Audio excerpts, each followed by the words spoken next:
संवेद्यं कटाक्षेण विवीक्षितं न क्षमन्ते विमतेस्तमुपासे श्रियः पतिं दुरन्तदुरितध्वान्तविपाटनपटीयसे बादरायणसंज्ञाय परस्मै मगसे नमः। विश्वं यस्य वशे सर्वं मनिशं शङ्करादिकं तस्य वायोस्तृतीयांशम् आश्रये समवाप्तये मध्वशास्त्रमहाचापमनुद्धार्यमपीतरि उद्धृतिकीर्तिं यो लेभेतं जयार्यमहं भजे। मध्वोक्तिद्युनदे जयारे शुभवाक् सूर्यात्मजा संगमे व्याख्यास्नानमहो विदाय नगरे प्राप्य प्रसादं परं प्रापुर्ये कृतकृत्यताङ्गतमला विद्यादिराजादयो योगीशाः कृपयन्तु ते जयमुनिर्भावस्य बोधाय मे। प्रणमत्कामधेनुञ्च भजस्वर्गरूपं श्रीभावबोधकृत्पादचिन्तामणिमुपास्महे। व्यासराजेन्दुमाशाशे चन्द्रिका यशसम्मता दुर्वादिचोरान् विद्राव्यरक्षितं भुवनत्रयम् सत्यनाथं सताम्नाथं चित्रचारित्र्यवारिधिं वन्द्यं मन्दारुमन्दारं वन्दे गोविन्दमन्दिरं सत्यनाथेन्द्रपादाब्जदाशापूर्वशिरोमणिं सत्याभिनवतीर्थश्रीपादमिष्टप्रदं भजे। सत्याविज्ञकराब्जोत्तान् पञ्चाशद्वर्षपूजकान् सत्यप्रमोदतीर्थार्यान् नौमि न्यायसुधारतान्। सत्यात्मतीर्थश्रीपादगुरुभ्यो नमः। हरि ओಂ।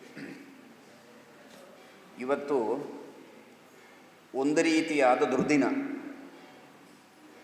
ಇದೇನ್ರಿ ಪರಮ ಪವಿತ್ರ ದಿನ ಅಂತ ಎಲ್ಲರೂ ಹೇಳ್ತಾ ಇದ್ದೇವೆ. ಆರಾಧನೆ, ಗೀತಾ ಜಯಂತಿ ಇದೆ, ದುರ್ದಿನ ಅಂತ ಕರಿತೀರಿ ಅಲ್ಲ ಅಂತ.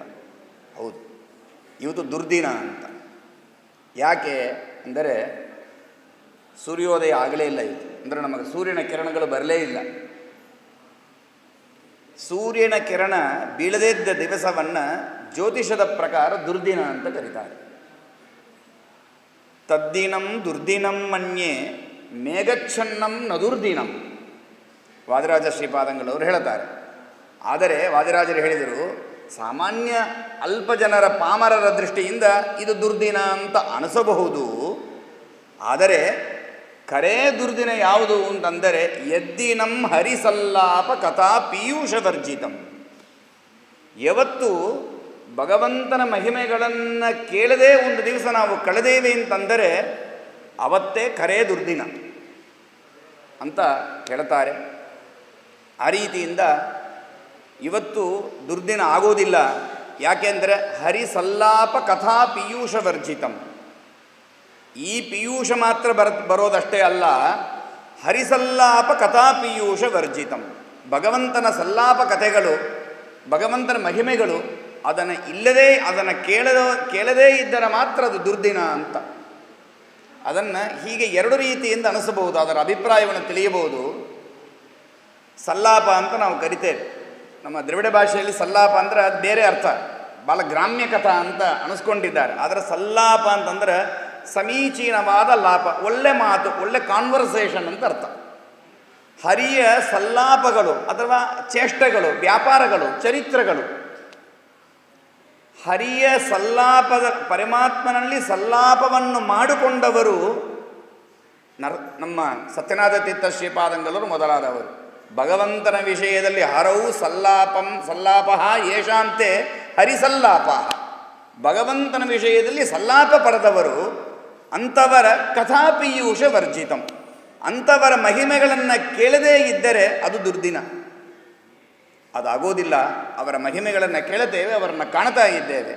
ಇದು ಒಂದು ರೀತಿಯಲ್ಲಿ. ಆದರೆ ಇನ್ನೊಂದು ಹರಿಯ ಸಲ್ಲಾಪ, ಪರಮಾತ್ಮನದೇ ಸಲ್ಲಾಪ, ದೇವರದೇ ಮಾತು, ಭಗವದ್ಗೀತಾದಿ ರೂಪವಾದದ್ದು, ಅದನ್ನು ಕೇಳ್ತಾ ಇದ್ದೇವೆ. ಆದ್ದರಿಂದ ಹರಿ ಸಲ್ಲಾಪ ಕಥಾ ಪೀಯೂಷ ವರ್ಜಿತಂ. ಭಗವಂತನ ಭಗವದ್ಗೀತೆ ಮೊದಲಾದ ಮಾತನ್ನು ಕೇಳದೇ ಇದ್ದರೆ ಅದು ದುರ್ದಿನ. ನಾವು ಅದನ್ನೂ ಕೇಳ್ತಾ ಇದ್ದೇವೆ, ಆದ್ದರಿಂದ ಇದು ದುರ್ದಿನ ಆಗೋದಿಲ್ಲ ಅಂತ ವಾದಿರಾಜ ಶ್ರೀಪಾದಂಗಳವರು ಹೇಳಿದಂತೆ ಯಾವತ್ತಿಗೂ ಕಥಾನಾಯಕರು, ಇವತ್ತಿಗೂ ಕಥಾನಾಯಕರು. ಶ್ರೀಮದಾಚಾರ್ಯ ಹೇಳ್ತಾರೆ, ಆಕಾಶ ಸರ್ವತ್ರ ವ್ಯಾಪ್ತವಾಗಿದೆ, ಒಂದು ಸಣ್ಣ ಪ್ರದೇಶದಲ್ಲಿ ಹಂಗೆ ಇರಲು ಸಾಧ್ಯ?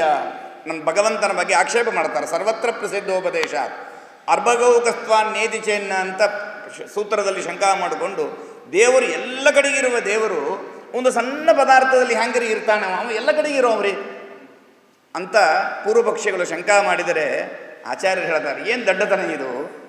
ಸ್ವಲ್ಪ ಜಾಗದಲ್ಲಿ ಇರೋದಿಲ್ಲ ಅಂತಾದರೆ ಅದು ಸರ್ವತ್ರ ಇರೋದು ಹೇಗೆ ಅಂತ. ಸ್ವಲ್ಪ ಆದರೂ ಜಾಗದಲ್ಲಿ ಇಲ್ಲ ಅಂದರೆ ಅದು ಎಲ್ಲ ಕಡೆಗೆ ಇದೆ ಅಂತ ಹೆಂಗೆ ಹೇಳ್ತೀರಿ? ಅದು ಎಲ್ಲ ಕಡೆಗೆ ಇದ್ದಾನೆ ಅಂದರೆ ಚಿಕ್ಕ ಜಾಗದಲ್ಲಿ ಇರಲೇಬೇಕಲ್ಲ ಅಂತ. ಹಾಗೆ ಆ ರೀತಿಯಿಂದ ಭಗವಂತನ ಅಂದರೆ ಗುರುಗಳಾದ ಸತ್ಯನಾಥರು ಎಂದೂ ಕಥಾನಾಯಕರವರು, ಇವತ್ತಿಗೂ ಕಥಾನಾಯಕರು ಅಂತ ಮಹಾನುಭಾವರ ಅವರ ಬಗ್ಗೆ, ಅವರ ಅನುಗ್ರಹದ ಬಗ್ಗೆ, ಅವರ ಸ್ಮರಣೆಯ ಬಗ್ಗೆ ಅವರ ಶಿಷ್ಯರು ಹೇಳಿದ್ದು. ಒಂದು ಸಣ್ಣ ಕಥಾ ಪ್ರಸಂಗವನ್ನು ಸ್ಮರಣೆ ಮಾಡಿಕೊಂಡು ಭಗವದ್ಗೀತೆಯ ಒಂದು ಎರಡು ಚಿಕ್ಕ ಮಾತುಗಳನ್ನು, ಅಭಿಪ್ರಾಯವನ್ನು, ನನಗೂ ತಿಳಿದದ್ದನ್ನು ಗುರುಗಳ ಹತ್ತಿರ ಸಮರ್ಪಣೆ ಮಾಡಿ ಮನೋವಾಯ ಕಾಯಗಳನ್ನು ಶುದ್ಧ ಮಾಡಿಕೊಳ್ಳುವ ಉದ್ದೇಶದಿಂದ ಹೇಳಲಿಕ್ಕೆ ಪ್ರಯತ್ನ ಪಡ್ತಾ ಇದ್ದೇನೆ. ಕೊಟ್ಟ ಅವಕಾಶದಲ್ಲಿ ಮುಗಿಸಲಿಕ್ಕೆ ಪ್ರಯತ್ನ ಮಾಡ್ತೇನೆ. ಎಷ್ಟು ಅವಕಾಶ ಆಗಿದೆ ಅದು ಕೊಟ್ಟದ್ದು ಅಂತ ಅವರು ಭಾವಿಸಲಿ ಅಂತ ಪ್ರಾರ್ಥನೆ ಮಾಡಿಕೊಂಡು ಅವರು ಅರ್ಧ ಗಂಟೆ ಅಂತ ಹೇಳಿದರು. ಅರ್ಧ ಗಂಟೆ ಅಂತ ಅಂದಾರ. ಅದು 3 ಅರ್ಧನ 2 ಅರ್ಧನ ಒಂದೇ ಅರ್ಧನ ಅಂತ ಅನ್ನೋದನ್ನು ಅವರೇ ಪ್ರಯೋಂತ ಪ್ರವಿಶ್ಯ ಮಮವಾಚ ವಿಮಾಂ ಪ್ರಸುಪ್ತಾಂ ಅಂತ ಮಾಡ್ಕೊಳ್ಳಿ. ಸತ್ಯನಾಥ ತೀರ್ಥ ಶ್ರೀಪಾದಂಗಳವರ ಬಗ್ಗೆ ಸತ್ಯಾಭಿನವ ತೀರ್ಥ ಶ್ರೀಪಾದಂಗಳವರಿಗೆ ಅಷ್ಟು ಭಕ್ತಿ ಅಂತಂದರೆ ಅದನ್ನು ಅವರ ಶಿಷ್ಯರು ಚಲಾರ್ಯಾಚಾರ್ಯ ವರ್ಣನೆ ಮಾಡ್ತಾರೆ. ಸತ್ಯನಾಥೇಂದ್ರ ಪಾದಾಬ್ಜ ದಾಶ ಅಪೂರ್ವ ಶಿರೋಮಣಿ. ಗುರುಭಕ್ತಿಯನ್ನು ಹ್ಯಾಗಲ್ಲ ಮಾಡಬಹುದು ಅಂತ ಒಂದು ಕಲ್ಪನೆಗೆ ಬರೋದಿಲ್ಲ. ಆ ರೀತಿಯಾದ ಭಕ್ತಿಯನ್ನು ಮಾಡಿದ ಮಹಾನುಭಾವರು ಸತ್ಯಾಭಿನವ ತೀರ್ಥ ಶ್ರೀಪಾದಂಗಳವರು. ಅವರು ರಕ್ತಾಕ್ಷಿ ಅಂತ ಒಂದು ಸಂವತ್ಸರ, ಆ ಸಂವತ್ಸರದಲ್ಲಿ ಅವರು ಸಂಚಾರಕ್ಕೆ ಹೊರಟಿದ್ದಾರೆ. ಸಂಚಾರಕ್ಕೆ ಹೊರಟಿದ್ದಾಗ ಭಾರತ ದೇಶದ ಪ್ರಾಯ ಎಲ್ಲ ತೀರ್ಥಕ್ಷೇತ್ರಗಳಿಗೆ ಹೋಗಬೇಕು, ಅಲ್ಲಿ ದಿಗ್ವಿಜಯ ಮಾಡಬೇಕು ಅಂತ ಅವರ ವಿಚಿತ್ರ ಒಂದು ಪ್ರೀತಿ, ಒಂದು ಉದ್ವೇಗ ಅವರಿಗೆ, ಅತ್ಯಂತ ಉತ್ಸಾಹ. ಗುರುಗಳು ಸತ್ಯನಾಥರದ ಆಜ್ಞೆ ಮಾಡಿದ್ದಾರಂತೆ. ನಮ್ಮ ಸತ್ಯ ಧ್ಯಾನದ ಚರಿತ್ರದಲ್ಲಿ ಕೇಳ್ತೇವೆ, ಸತ್ಯ ಜ್ಞಾನರಿಗೆ ಕಾಶಿಗೆ ಹೋಗಬೇಕು ಅಂತ ಭಾಳ ಆಸೆ. ಕಾರಣ ಕಾಶಿಗೆ ಹೋಗಿ ಗಂಗಾ ಸ್ನಾನ ಮಾಡಬೇಕು ಅಂತ ಅನ್ನೋದಷ್ಟೇ ಅಲ್ಲ, ಅದಾಗೇ ಆಗತ್ತೆ. ಆದರೆ ಕಾಶಿಯಲ್ಲಿ ದಿಗ್ಗಜ ಪಂಡಿತರುಗಳಿದ್ದರು. ಅದ್ವೈತಾದಿ ಮತಗಳಲ್ಲಿ ಅತ್ಯಂತ ನಿಷ್ಣಾತರಾದ ವಿದ್ವಾಂಸರುಗಳಿದ್ದರು. ಅವರನ್ನು ವಾದ ಮಾಡಿ ಗೆದ್ದು ನಮ್ಮ ಶ್ರೀಮದಾಚಾರ್ಯರ ಸಿದ್ಧಾಂತವೇ ಸರಿ ಅಂತ ಸ್ಥಾಪನೆ ಮಾಡಬೇಕು ಅಂತ ಅಪೇಕ್ಷೆ ಇತ್ತು ಸತ್ಯ ಜ್ಞಾನತೀರ್ಥ ಶ್ರೀಪಾದಂಗಳವರಿಗೆ. ಅವರಿಗೆ ದೇಹದ ಸಮಸ್ಯೆಗಳಿಂದ ಅದು ಆಗಿರಲಿಲ್ಲ. ಅದಕ್ಕೆ ಅವರು ತಮ್ಮ ಆಶ್ರಮ ಕೊಡಬೇಕಾದಾಗ ಪೂರ್ವಾಶ್ರಮದ ಗುರುಗಳು, ಆಶ್ರಮದಲ್ಲಿ ಉತ್ತರಾಧಿಕಾರಿಗಳು, ಶಿಷ್ಯರು ಅಂತ ಸತ್ಯಧ್ಯಾನರಲ್ಲಿ ಹೇಳ್ತಾರೆ, ನೀವು ಆಶ್ರಮ ಆದ ಕೂಡಲೇ ಕಾಶಿಗೆ ಹೋಗಬೇಕು ಅಂತ. ಅದಕ್ಕೆ ಸತ್ಯಧ್ಯಾನರು ಅದನ್ನು ಮಾಡ್ತಾರೆ. ಆರೂಢ ಸಗಸ ಯತೀಂದ್ರ ಪದವಿಂ ಗತ್ವಾಚ ವಾರಾಣಸಿಂ ಅಂತ ಸತ್ಯಧ್ಯಾನ ತೀರ್ಥರು ಅದನ್ನು ನೆರವೇರಿಸಿದರು ಅಂತ ಸಮೀಪದ ಗುರುಗಳ ಚರಿತ್ರೆ ಕೇಳುತ್ತೇವೆ. ಅದೇ ರೀತಿಯಿಂದ ಸತ್ಯನಾಥರಿಗೆ ತಮ್ಮ ಕಾಶಿ ಯಾತ್ರೆ ಮಾಡಬೇಕು ಅಂತ ಅಪೇಕ್ಷೆ ಇತ್ತು. ಸತ್ಯಾಭಿನವ ತೀರ್ಥರಿಗೆ ರಾಮಯಾತ್ರಾ ಮಾಡಬೇಕು ಅಂತ ಅಪೇಕ್ಷೆ ಇತ್ತು. ಆ ಗುರುಗಳ ಅಭಿಪ್ರಾಯವನ್ನು, ತಮ್ಮ ಅಭಿಪ್ರಾಯವನ್ನು ಒಂದು ಸೇರಿಸಿ ಸತ್ಯಾಭಿನವ ತೀರ್ಥರು ಸತ್ಯಾಧೀಶ ತೀರ್ಥರಲ್ಲಿ ಪೂಜಾಧಿಕಾರವನ್ನು ಒಪ್ಪಿಸಿ ತಾವು ಕಾಶಿ ಯಾತ್ರೆಗೆ ಹೋಗ್ತಾರೆ. ಮತ್ತು ರಾಮಯಾತ್ರೆಯನ್ನು ಮಾಡಿಕೊಂಡು ಬರ್ತಾರೆ. ಗಂಗೆಗೆ ಹೋಗಿ ಪರಿಶುದ್ಧರಾಗಿ ರಾಮಯಾತ್ರೆಗೆ ಬರ್ತಾರೆ. ಇಂಥ ಪ್ರಸಂಗಗಳು. ಒಂದು ಸಮಯ ಬೃಹಸ್ಪತಿ ಗ್ರಹ ಅಂದರೆ ಗುರು ಅವರು ಸಿಂಹರಾಶಿ ಒಳಗೆ ಪ್ರವೇಶ ಮಾಡಿದಾಗ ಗೋದಾವರಿ ಒಳಗೆ 1 ವರ್ಷದ ಪುಷ್ಕರ, ಅಲ್ಲಿಗೆ ಹೋಗಬೇಕು ಅಂತ ಪಾಕ ಅಂತ ಒಂದು ಊರು, ಅಲ್ಲಿಗೆ ಹೋಗಿರ್ತಾರೆ. ಆ ಊರಿನ ರಾಜರುಗಳು ವೈಭವದಿಂದ, ಅಧಿಕಾರಿಗಳು ವೈಭವದಿಂದ ಸ್ವಾಮಿಗಳಿಗೆ ಬೇಕಾದಷ್ಟು ಪುಷ್ಪಗಳನ್ನು, ಫಳಗಳನ್ನು ಸಮರ್ಪಣೆ ಮಾಡ್ತಾರೆ. ಯಾರೂ ಕಂಡಿದಿರುವದಂತೆ ರೀತಿಯಿಂದ ರಾಮದೇವರಿಗೆ, ಮೂಲರಾಮದೇವರಿಗೆ ಅದ್ಭುತವಾದ ಪೂಜೆಯನ್ನು ಮಾಡ್ತಾರೆ. ಸತ್ಯಾಭಿನವ ತೀರ್ಥ ಶ್ರೀಪಾದಂಗಳವರು ಮಾಡ್ತಾರೆ. ಅವಾಗೆ ನಮ್ಮ ಸ್ವಾಮಿಗಳು ಒಂದೊಂದು ಊರಲ್ಲಿ ಹೋದಾಗ ಒಂದೊಂದು ರೀತಿಯಿಂದ ವೈಭವ. ಆ ರಾಮದೇವರ, ಅದು ಮೂಲರಾಮದೇವರ ವೈಭವ ಹಾಗೆ. ನಮ್ಮಲ್ಲಿ ಸ್ವಲ್ಪ ವಿಪರೀತ, ಯಾವಾಗಲೂ ಸ್ವಲ್ಪ ನಾವು ವಿಪರೀತವಾಗಿ ದೃಷ್ಟಾಂತ ಹೇಳಿದ್ರೆ ಅರ್ಥ ಆಗುತ್ತೆ. ಅದು ಮೊದಲೇ ಮಂಗ್ಯ ಅಂದರೆ ಕೋತಿ. ಆ ಕೋತಿಗೆ ಕಲ್ಲು ಬೇರೆ ಕುಡಿದಿದೆ, ಅದಕ್ಕೆ ಚೇಳು ಬೇರೆ ಚುಚ್ಚಿದರೆ ಏನಾಗಿರೋದು ನೋಡ್ರಿ, ಅದು ಅವಸ್ಥೆ ಆಗಿರಬೇಕು ಅಂತ. ಹಾಗೆ ನಾವು ಇದ್ದೇವೆ. ಆದರೆ ಇದಕ್ಕೆ ನೇರ ವಿಪರೀತವಾಗಿ ಸಾಕ್ಷಾತ್ ಬ್ರಹ್ಮದೇವರು ಕರಾರ್ಚಿತವಾದ ಮೂಲರಾಮದೇವರು ಪೀಠ, ಸಾಕ್ಷಾತ್ ಆಚಾರ್ಯರು ಬಂದಿರತಕ್ಕಂತಹ ಪೀಠ ಸ್ವಯಂ ಸತ್ಯಾತ್ಮ ತೀರ್ಥ. ಹಾಗಾಗಿ ಇದು ಒಂದೊಂದು ನೋಡ್ರಿ ಹೇಗಿದೆ ಅಂತ. ಇದು ಏಕೈಕ ಶೋಪಿ ಅನರ್ಥ ಇಲ್ಲಿ, ಅದು ಏಕೈಕ ಶೋಪಿ ಪುರುಷಾರ್ಥ.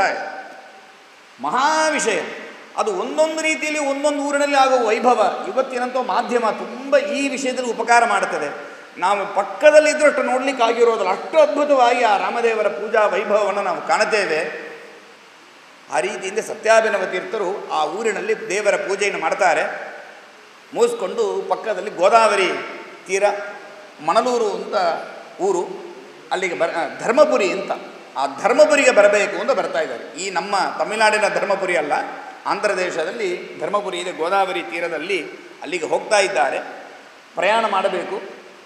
ಇದೆಲ್ಲ ಕಥೆಗಳನ್ನು ಸತ್ಯಾಭಿನವ ತೀರ್ಥರು ಕುಂಭಕೋಣದಲ್ಲಿ ಎಲ್ಲ ವಿದ್ವಾಂಸಗಳನ್ನು ಕೂಡಿಸ್ಕೊಂಡು ಹೇಳ್ತಾ ಇದ್ದಾರೆ, ತಮಗಾದ ಅನುಭವವನ್ನು ಹೇಳ್ತಾ ಇದ್ದಾರೆ.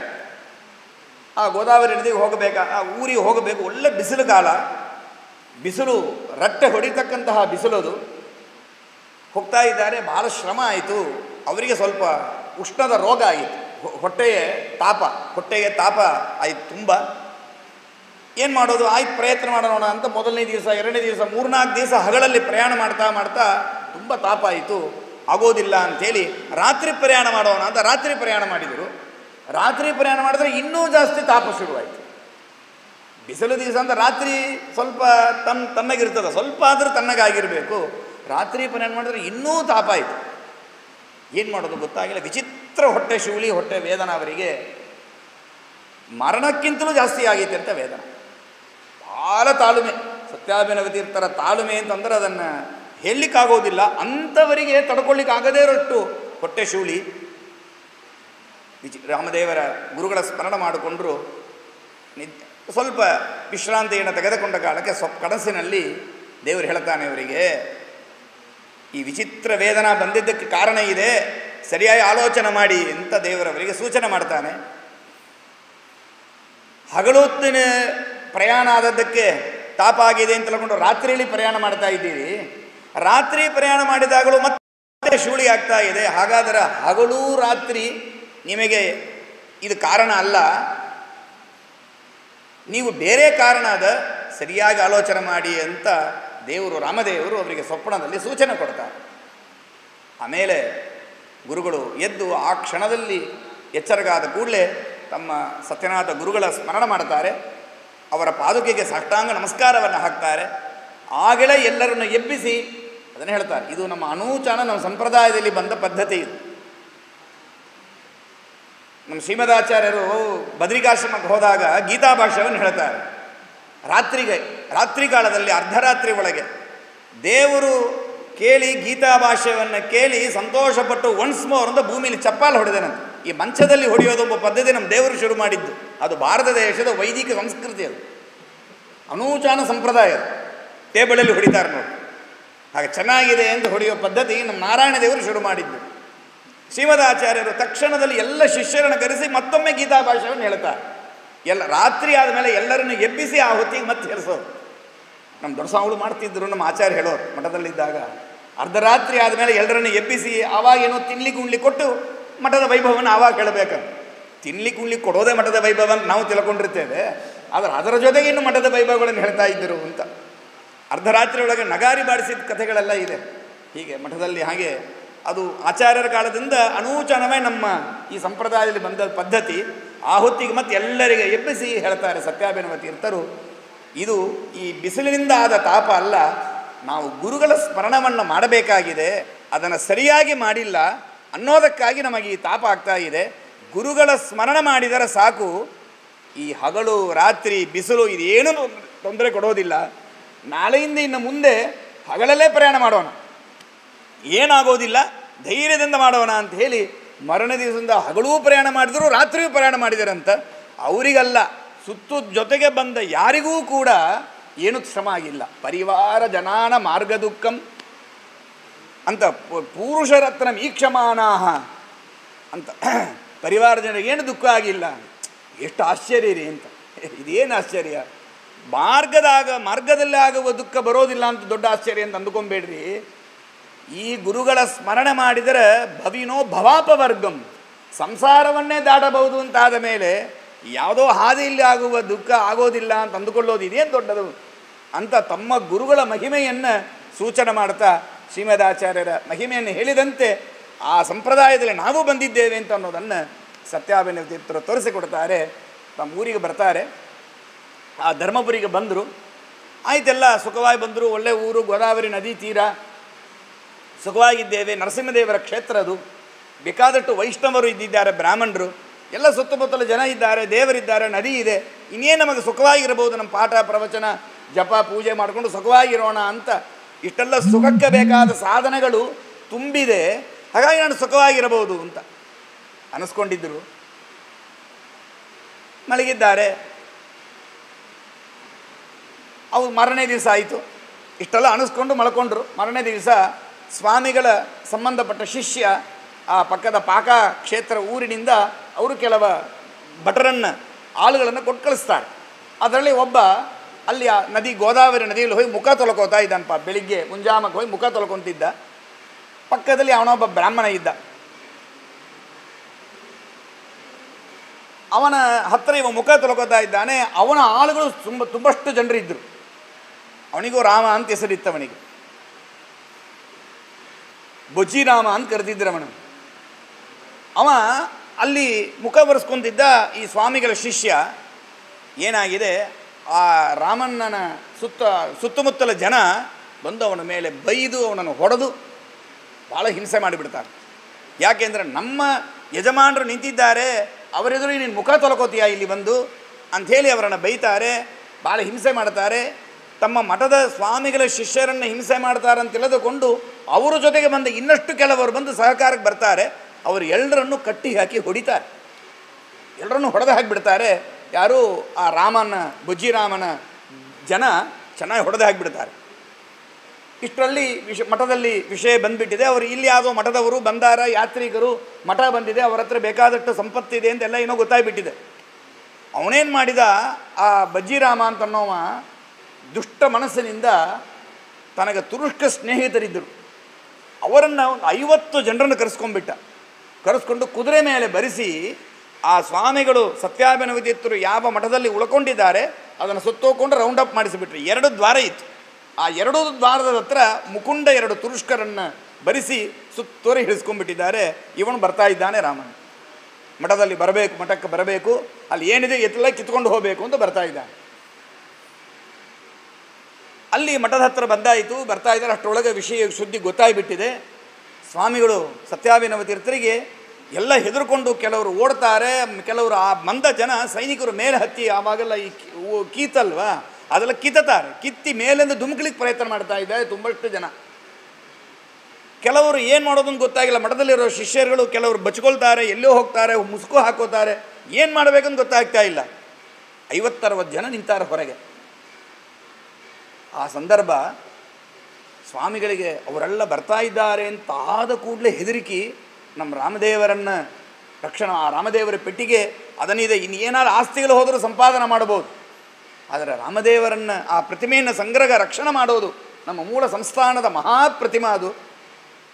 ಅದನ್ನು ಸಂರಕ್ಷಣೆ ಮಾಡಬೇಕು ಅಂತನ್ನುವ ದೊಡ್ಡ ಜವಾಬ್ದಾರಿಯಿಂದ ತಕ್ಷಣ ಯಾರೂ ಗೊತ್ತಿಲ್ಲದೆ ಅವರಿಗೇನೋ ದೃಷ್ಟಿಯನ್ನು ತೋರಿಸ್ತಾ ತಕ್ಷಣದಲ್ಲಿ ಹೋಗಿ ಆ ಬಾಗಿಲು ಹಾಕ್ಕೊಂಡು ಆ ರಾಮದೇವರ ಪೆಟ್ಟಿಗೆ ಇರೋ ಜಾಗ, ಆ ದೇವರ ಗ್ರಹದಲ್ಲಿ ಪ್ರವೇಶ ಮಾಡಿ ಆ ಪೆಟ್ಟಿಗೆಗಳನ್ನೆಲ್ಲೋ ಸ್ವಲ್ಪ ಒಳಗೆ ಬಚ್ಚಿಟ್ಟು ಬೇರೆ ಏನೋ ಒಂದು ವ್ಯವಸ್ಥೆಗಳನ್ನು ಮಾಡಿಕೊಂಡು ನಿಂತ್ಕೊಂಡ್ಬಿಡ್ತಾರೆ. ಆ ಕೋಳಿ ಹತ್ತಿರ ನಿಂತ್ಕೊಂಡ್ಬಿಟ್ಟಿರ್ತಾರೆ ಸತ್ಯಾಭಿನವ ತೀರ್ಥ ಶ್ರೀಪಾದಂಗಳವರು.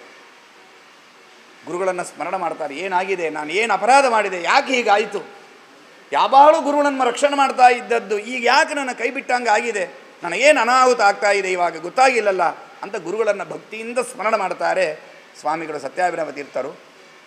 ದೊಡ್ಡ ಆಶ್ಚರ್ಯ.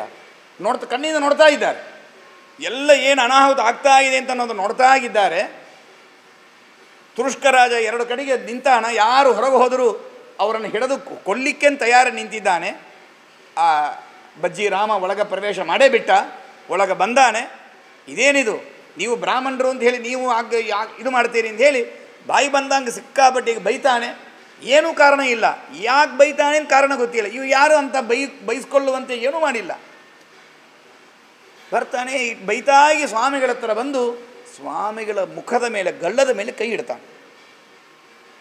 ಸ್ವಾಮಿಗಳಿಗೆ ಸತ್ಯಾಭಿನವ ತೀರ್ಥರಿಗೆ ಏನು ಮಾಡಬೇಕು ಅಂತ ಗೊತ್ತಾಗ್ತಾ ಇಲ್ಲ. ಆ ಕ್ಷಣದಲ್ಲಿ ತಮ್ಮ ಗುರುಗಳನ್ನು ಸ್ಮರಣೆ ಮಾಡ್ತಾರೆ. ಏನಾಗಿದೆ ಇದು ಅಂತ ಚಿಂತನೆ ಮಾಡ್ತಾ ಇದ್ದ ಆ ಕ್ಷಣ ಆ ಹೊರಗೆ ಇರ್ತಕ್ಕಂಥ ತುರುಷ್ಕ ರಾಜ ಬಂದಿದ್ದನಲ್ಲ, ಅವ ಅಲ್ಲೇ ಇದ್ದಕ್ಕಿದ್ದಂಗೆ ಮೂರ್ಛೆ ಕೆಳಗೆ ಬಿದ್ದುಬಿಟ್ಟ. ಎಲ್ಲರೂ ನೋಡ್ತಾ ಇರೋ ಕಾಲಕ್ಕೆ ಚೆನ್ನಾಗಿ ಚೆನ್ನಾಗಿ ಒಳ್ಳೆ ದೇಹದ ಪುಷ್ಟಿಯಿಂದ ಕೂಡಿದವನು ಕುದುರೆಯಲ್ಲಿ ಕೂತವ ಆ ಕ್ಷಣದಲ್ಲಿ ಹಾಗೇ ಮೂರ್ಛೆ ಕೆಳಗೆ ಬಿದ್ದುಬಿಟ್ಟ. ಅದನ್ನು ನೋಡಿದ್ಕೊಳ್ಳ ಅವನ ಜೊತೆಗೆ ಬಂದವರು ಏನೋ ಅಪಶಕುನ ಸರಿಯಾಗಿಲ್ಲ ಅಂತ ಅವರು ಕೆಲವು ಜನ ವಾಪಸ್ ಹೋಗ್ಲಿಕ್ಕೆ ಶುರು ಮಾಡಿದರು. ಇದೆಲ್ಲ ರಾಮ ನೋಡ್ತಾ ಇದ್ದಾನೆ. ಗುರುಗಳು ಏನೂ ಕಳಂಕ ಇಲ್ಲದೆ, ಏನೂ ತಮ್ಮ ಆತಂಕವನ್ನು ಪ್ರದರ್ಶನ ಮಾಡದೆ ಕೇವಲ ಗುರುಗಳನ್ನು ಸ್ಮರಣೆ ಮಾಡಿಕೊಂಡಿದ್ದರು. ಆ ಕ್ಷಣಕ್ಕೆ ಆ ರಾಮನಿಗೆ ಏನೋ ವಿಚಿತ್ರ ಬುದ್ಧಿ ಬರುತ್ತೆ. ತಮ್ಮ ಸತ್ಯಾಭಿನವರು ತಮ್ಮ ಶಿಷ್ಯರ ಹತ್ರ ಹೇಳ್ಕೊತಾರೆ, ನಾನೇನೋ ನಮ್ಮ ಗುರುಗಳಲ್ಲಿ ಅಪರಾಧ ಮಾಡಿದ್ದೇನೆ, ನಾನೇನು ಅಪರಾಧ ಮಾಡಿದೆ ಅಂತ ನಾನು ಗುರುತಿಸ್ಕೊಂಡೆ. ನಾನು ಈಗ ಆಗುವ ಅನಾಹುತಕ್ಕೆ ಕಾರಣ ನನಗೆ ಗೊತ್ತಾಗಿಬಿಟ್ಟಿದೆ. ನಾನು ಗೋದಾವರಿ ತೀರ ಇದೆ, ಧರ್ಮಪುರಿ ಕ್ಷೇತ್ರಕ್ಕೆ ಬಂದಿದ್ದೇನೆ, ನರಸಿಂಹದೇವರಿದ್ದಾರೆ, ಬ್ರಾಹ್ಮಣರೆಲ್ಲ ಇದ್ದಾರೆ ಅಂತ ಅಂದೆ. ಆದರೆ ಇದೆಲ್ಲಕ್ಕ ಕಾರಣ ನಮ್ಮ ಗುರುಗಳು ಇದ್ದಾರೆ ಅಂತ ಅನ್ನೋದನ್ನು ನಾನು ಹೇಳಿಲ್ಲ. ಅದು ನಾನು ಹೇಳಲಿಕ್ಕೆ ಮರೆತು ಬಿಟ್ಟೆ. ಅದಕ್ಕೆ ನನಗೆ ಇಷ್ಟು ಅನಿಷ್ಟ ಆಗ್ತಾ ಇದೆ. ಆದರೆ ಇದೆಲ್ಲಕ್ಕೂ ಕಾರಣ ನಮ್ಮ ಗುರುಗಳೇ. ಇದ್ದೀಪಿ ದೇವರು ದೊಡ್ಡವನು, ದೇವರಿಗೆಂದು ಗುರುಗಳು ದೊಡ್ಡವರಾಗೋದಿಲ್ಲ. ಆದರೆ ಆ ದೇವರೇ ಗುರುಗಳ ಮುಖಾಂತರವಾಗಿ ಅನುಗ್ರಹ ಮಾಡ್ತಾನೆ. ಸ್ವಯಮೇವಾಖಿಲ ಜಗದ್ ದ್ರಕ್ಷಾದ್ಯಮಿತ ಶಕ್ತಿಮಾನ್ ಅಪ್ಯಚ್ಯುತೋ ಗುರುದ್ವಾರ ಪ್ರಸಾದ ಕೃತ ಹಂತ್ವಿತಿ. ಅದಕ್ಕೆ ಆ ಗುರುಗಳನ್ನು ನಾನು ಮರೆತಿದ್ದೇನೆ, ಅವರ ನಾಮವನ್ನು ನಾನು ಉಲ್ಲೇಖನ ಮಾಡಿಲ್ಲ. ಯಾವಾಗಲೂ ಸ್ಮರಣೆ ಮಾಡಿರ್ಬೋದಾ, ಈ ಸಂದರ್ಭದಲ್ಲಿ ನಾನು ಸ್ಮರಣೆ ಮಾಡೋದನ್ನು ಮರೆತಿದ್ದೇನೆ, ಅದಕ್ಕೆ ನನಗೆ ಈ ಅನಿಷ್ಟ ಆಗಿದೆ ಅಂಥೇಳಿ ಆ ಗುರುಗಳನ್ನು ಮತ್ತೊಮ್ಮೆ ಭಕ್ತಿಯಿಂದ ಸ್ಮರಣೆ ಮಾಡ್ತಾರೆ. ಇದೇ ನನ್ನ ಈ ಅನಿಷ್ಟ ಕಾರಣ ಅಂತ ತಿರದ ಕೂಡಲೇ, ಸ್ಮರಣೆ ಮಾಡಿದ ಕೂಡಲೇ ಪ್ರತ್ಯಕ್ಷವಾಗಿ ನೋಡ್ತಾ ಇದ್ದಾರೆ. ಆ ಎಲ್ಲ ವಿದ್ವಾಂಸರೂ ಸಹಿತ ನೋಡ್ತಾ ಇದ್ದಾರೆ. ಆ ಬಂದಿರತಕ್ಕಂಥ ರಾಮನಿಗೆ ಇದ್ದಕ್ಕಿದ್ದಂಗೆ ಸರಿ ಬುದ್ಧಿ ಬಂತು. ಇಷ್ಟೊತ್ತು ಆಕ್ರೋಶದಿಂದ ಬಂದವ ಏನೋ ಅವನ ಮನಸ್ಸಿನಲ್ಲಿ ವಿಚಿತ್ರವಾಗಿ ಒಂದು ಬದಲಾವಣೆ ಆಯಿತು. ಅವನ ಕಣ್ಣಿನಲ್ಲಿ ಪರಿಣಾಮ ಆಗಿದೆ, ಶರೀರದಲ್ಲಿ ಪರಿಣಾಮ ಆಗಿದೆ. ಅದು ಬಾಡಿ ಲ್ಯಾಂಗ್ವೇಜ್ ಅಂತಾರಲ್ಲ, ಹಾಗೆ ಬದಲಾವಣೆ ಆಗೋಗಿದೆ. ಸ್ವಾಮಿಗಳ ಕಾಲಿಗೆ ಬೀಳ್ತಾನೆ. ಅಷ್ಟರಲ್ಲಿ ಮತ್ತೆಲ್ಲ ಒಳಗೆ ಹೋಗಿಕೊಂಡು ಬಾಗಿಲು ಹಾಕ್ಕೊಂಡ್ಬಿಡ್ತಾನೆ. ಆ ರಾಮ ಇನ್ನೊಬ್ಬ ಕಡೆಗೆ ಇದ್ದ ತುರುಷ್ಕ ಇದ್ದಾನಲ್ಲ, ಅವನನ್ನು ಇವನೇ ಆಜ್ಞೆ ಮಾಡಿ, ಇಲ್ಲ ಬೇಡ, ನಾನು ಬೇರೇನೋ ತಿಳ್ಕೊಂಡು ಬಂದಿದ್ದೆ, ನಾನು ಮಾಡಿ ತಪ್ಪಾಗಿದೆ, ನೀವು ಯಾರಿಲ್ಲಿ ಏನು ಮಾಡಬೇಡ್ರಿ, ಎಲ್ಲ ಮತ್ತೆ ವಾಪಸ್ ಹೋಗ್ರಿ ಅಂತ ಅವರನ್ನು ಕಳಿಸ್ತಾನೆ. ತಮ್ಮೆಲ್ಲ ಜನರ ಜೊತೆಗೆ ಮತ್ತೆ ಬಾಗಿಲ ಬೆಳೆದು, ಸ್ವಾಮಿ ಬಾಗಿಲು ತೆಗೆದು ನಾನು ನಿಮ್ಮನ್ನು ನೋಡಬೇಕು ಅಂತ ಹೇಳ್ತಾನೆ. ಸತ್ಯಾಭಿನವರು ಹೇಳ್ತಾರೆ, ಇಲ್ಲ ನಾನು ಈಗ ನೋಡಲ್ಲ, ನೀನೇನೋ ಮತ್ತು ಇನ್ನೂ ನಮ್ಮನ್ನು ಸುತ್ತೂರು ಬೇಕಾದಷ್ಟು ಬ್ರಾಹ್ಮಣರು ನಮ್ಮ ಜನರು ಇದ್ದಾರೆ, ನಮ್ಮ ಶಿಷ್ಯರು, ಅವ್ರಿಗೇನಾದರೂ ಅನಿಷ್ಟ ಮಾಡಲಿಕ್ಕೆ ಹೋಗ್ತೀನಿ, ನಾನು ನಿಮ್ಮನ್ನು ನೋಡೋದಿಲ್ಲ ಅಂತ ಹೇಳ್ತಾರೆ. ಅವನು ಮತ್ತೆ ಇಲ್ಲ, ಸರ್ವಥಾ ಇಲ್ಲ, ನಾನು ನಿಮ್ಮಲ್ಲಿ ಕ್ಷಮಾ ಬೇಡಲಿಕ್ಕೆ ಬಂದಿದ್ದೇನೆ, ನನ್ನನ್ನು ಕ್ಷಮಾ ಮಾಡಿರಿ, ನಾನು ಸರ್ವಥಾ ಅಂತ ಮಾಡೋದಿಲ್ಲ, ನಿಮ್ಮನ್ನು ವಂಚನೆ ಮಾಡೋದಿಲ್ಲ ಅಂತ ಮಾತನಾಡ್ತಾನೆ. ಆಮೇಲೆ ಸ್ವಾಮಿಗಳು ಹಾಗಾದರೆ ನೀನು ಬಾ ಅಂಥೇಳಿ ಬಾಗಿಲು ತೆಗೆದು ಒಳಗೆ ಕರೆಸ್ತಾರೆ. ಒಳಗೆ ಕರೆಸಿದ ಮೇಲೆ ಅವರ ಕಾಲು ಮುಟ್ಟಿ ನಮಸ್ಕಾರ ಮಾಡಿ, ನಾನು ಮಾಡಿ ದೊಡ್ಡ ಅಪರಾಧ ಮಾಡಿದ್ದೇನೆ, ನನ್ನ ಕ್ಷಮಾ ಮಾಡಿರಿ ಅಂತ ಕೇಳ್ತಾರೆ. ಆವಾಗ ಸ್ವಾಮಿಗಳು ಹೇಳಿದರು, ಸತ್ಯಾಭಿನವ ತೀರ್ಥರು, ನೀನೇನು ಅಪರಾಧ ಮಾಡಿಲ್ಲ, ಇದು ನಿನ್ನ ಅಪರಾಧ ಅಲ್ಲ, ಇದು ದೇವರು ನನಗೆ ಕೊಟ್ಟಿರುವ ಶಿಕ್ಷೆ. ಆ ಶಿಕ್ಷೆಗೆ ನಾನು ಫಲವನ್ನು ಅನುಭವಿಸಬೇಕಾಯ್ತು. ಗುರುಗಳನ್ನು ಮರೆತಿದ್ದೆ, ನನ್ನ ಗಲ್ಲದ ಮೇಲೆ ನೀನು ಕೈ ಇಟ್ಟು ಅದು ದೊಡ್ಡದಲ್ಲ, ನಾನು ಇಟ್ಕೋಬೇಕು ಅಂಥೇಳಿ ತಪ್ಪು ಅಂತ ನಾವು ಹಾಕೋತೇವಲ್ಲ, ಹಾಗೆ ದೇವರ ಮುಂದೆ ತಪ್ಪು ಹೇಳ್ಕೊಂಡ್ರಂತ ನಾನು ನಮ್ಮ ಗುರುಗಳನ್ನು ಮರೆತಿದ್ದೆ, ಎಷ್ಟು ದೊಡ್ಡ ಅನರ್ಥ ಆಗಿದೆ ಅಂಥೇಳಿ ನಾನು ಸ್ಮರಣೆ ಮಾಡಿದೆ. ನೀನು ನನಗೆ ದೊಡ್ಡ ಉಪಕಾರ ಮಾಡಿದೀಯಪ್ಪ. ಯಾಕಂದರೆ ಗುರುಗಳನ್ನು ಮರೆತ ನನಗೆ ನೀನು ಮರೆತಿದ್ದಿ ಅಂತ ನೆನಪು ಮಾಡಿಕೊಳ್ಳಿಕ್ಕೆ ನೀನು ಕಾರಣ ಆಗಿದ್ದೀಯಲ್ಲ, ನನಗೆ ದೊಡ್ಡ ಉಪಕಾರವನ್ನು ಮಾಡಿದ್ದಿ. ಇಂಥ ಉಪಕಾರ ನೀನು ಮಾಡಿದ್ದಿ, ನೀನೇ ನನಗೆ ಅನಿಷ್ಟ ಮಾಡಿಲ್ಲ, ನನಗಾಗಬೇಕಾದ ಅನಿಷ್ಟಕ್ಕೆ ನೀನು ಬರೀ ನಿಮಿತ್ತ ಅಷ್ಟೇ. ಇದೆಲ್ಲ ಗೀತಾವಿನ ಸಂದೇಶ. ಇದು ನಿಮಿತ್ತ ಮಾತ್ರ ಭವಸವ್ಯ ಸಾಚಿನ್ ಮಯಾ ಹತಾಸ್ತ್ವಂ ಜಹಿಮಾ ವ್ಯತಿಷ್ಠ ದೇವರು ಹೇಳ್ತಾನೆ. ಹಾಗೆ ದೇವರು ನಮ್ಮ ಗುರುಗಳು ಮಾಡಿದ ಪ್ರೇರಣೆಗೆ ನೀನು ಬರೀ ನಿಮಿತ್ತ, ನಿನ್ನೇಳ ನಾಯಕ ಸಿಟ್ಟಿಗೆಯಲ್ಲಿ ನಿಂದೇನು ಅಪರಾಧ ಇಲ್ಲ ಅಂಥೇಳಿ ತಮ್ಮ ಗುರುಗಳನ್ನು ಸ್ಮರಣೆ ಮಾಡಿಕೊಳ್ತಾರೆ. ಆ ರಾಮನಿಗೂ ಕೂಡ ವಿಶೇಷವಾದ ಅನುಗ್ರಹವನ್ನು ಮಾಡಿ ಇನ್ನೂ ಒಳ್ಳೆ ಸದ್ಬುದ್ಧಿ ಬರಲಿ, ಯಾವತ್ತೂ ಇಂಥ ದುರ್ಬುದ್ಧಿ ಬ್ರಾಹ್ಮಣರನ್ನು ಯತಿಗಳನ್ನು ಪೀಡಿಸುವ ದುರ್ಬುದ್ಧಿ ನಿನಗೆ ಬರೋದು ಬೇಡ ಅಂತ ಅವನಿಗೆ ಅನುಗ್ರಹ ಮಾಡಿ ಕಳಿಸ್ತಾರೆ ಅಂತ ಇತಿಹಾಸವನ್ನು ಕೇಳ್ತೇವೆ. ಅದರ ಗುರುಗಳ ಸ್ಮರಣ ಮಾಡಿದರೆ ಎಷ್ಟು ಅನುಗ್ರಹ ಆಗತ್ತೆ, ಮರೆತರೆ ಎಷ್ಟು ಅನಿಷ್ಟ ಆಗತ್ತೆ. ಬಹು ಸಂಪತ್ಸು ತ್ವದ್ಭೃತಿರ್ ತದ್ವಿನಾಶನಂ. ಆದಿತ್ಯ ಪುರಾಣ ವೆಂಕಟೇಶ ಮಹಾತ್ಮದಲ್ಲಿ ಹೇಳ್ತಾರೆ, ನಮಗೆ ತುಂಬಷ್ಟು ಸೌಕರ್ಯಗಳಿದ್ದಾಗ ದೇವರನ್ನು ಗುರುಗಳನ್ನು ಮರೆತರೆ ಇದ್ದದ್ದೆಲ್ಲ ಹೋಗುತ್ತೆ. ತುಂಬಷ್ಟು ಕಷ್ಟಗಳಿದ್ದಾಗ ದೇವರನ್ನು ಸ್ಮರಣ ಮಾಡಿದರೆ ಆಗಲೂ ಇದ್ದದ್ದೆಲ್ಲ ಹೋಗುತ್ತೆ ಕಷ್ಟಗಳು.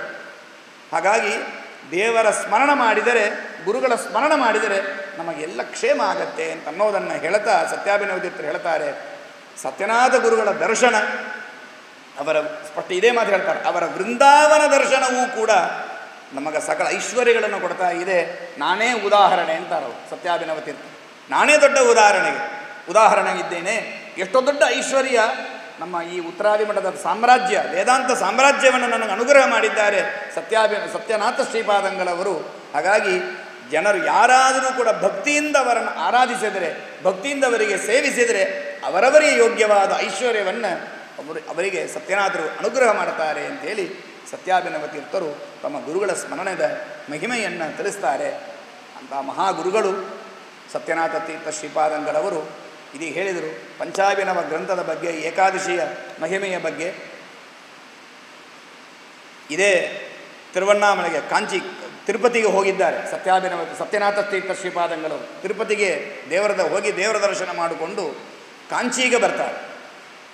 ಕಾಂಚೀಪುರಕ್ಕೆ ಬಂದು ಅಲ್ಲಿಂದ ತಿರುವಣ್ಣಾಮಲೆಗೆ ಬಂದು ಅಲ್ಲಿ ಕೆಲವು ದಿವಸ ವಾಸ ಮಾಡ್ತಾರೆ.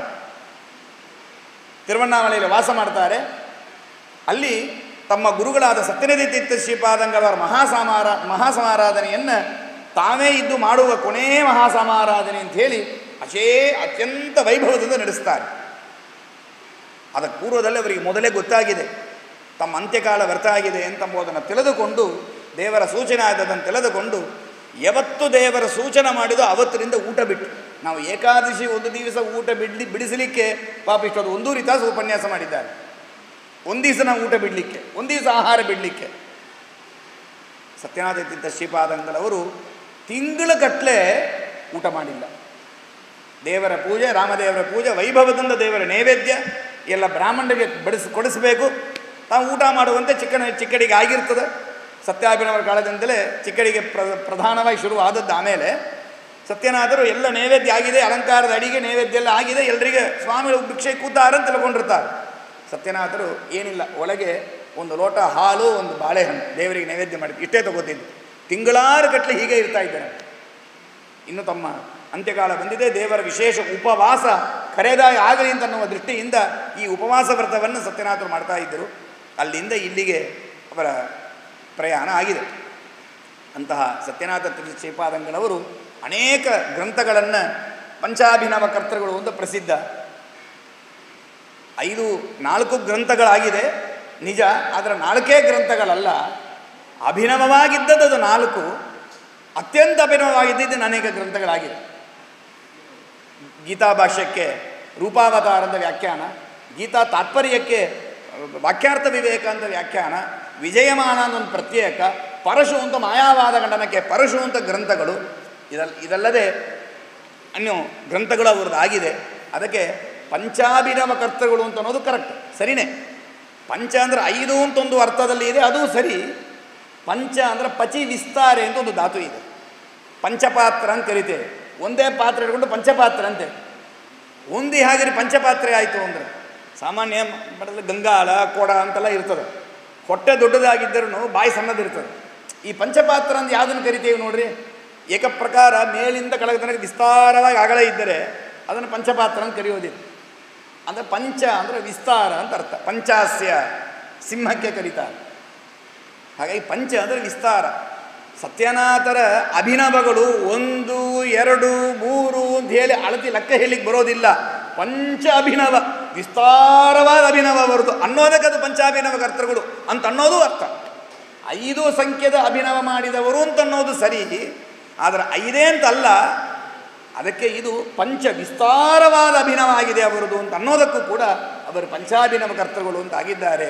ವಾಕ್ಯಾರ್ಥ ವಿವೇಕ ಅಂತ ಗ್ರಂಥ, ಭಗವದ್ಗೀತಾ ತಾತ್ಪರ್ಯಕ್ಕೆ ಅವರು ಮಾಡಿರ್ತಕ್ಕಂಥ ಅರ್ಥ, ಆ ಮಾಡಿರ್ತಕ್ಕಂಥ ವ್ಯಾಖ್ಯಾನ ಗೀತಾ ತಾತ್ಪರ್ಯ ಅಂತ ಆಚಾರ್ಯರೇ ಬರೆದ ಗ್ರಂಥ.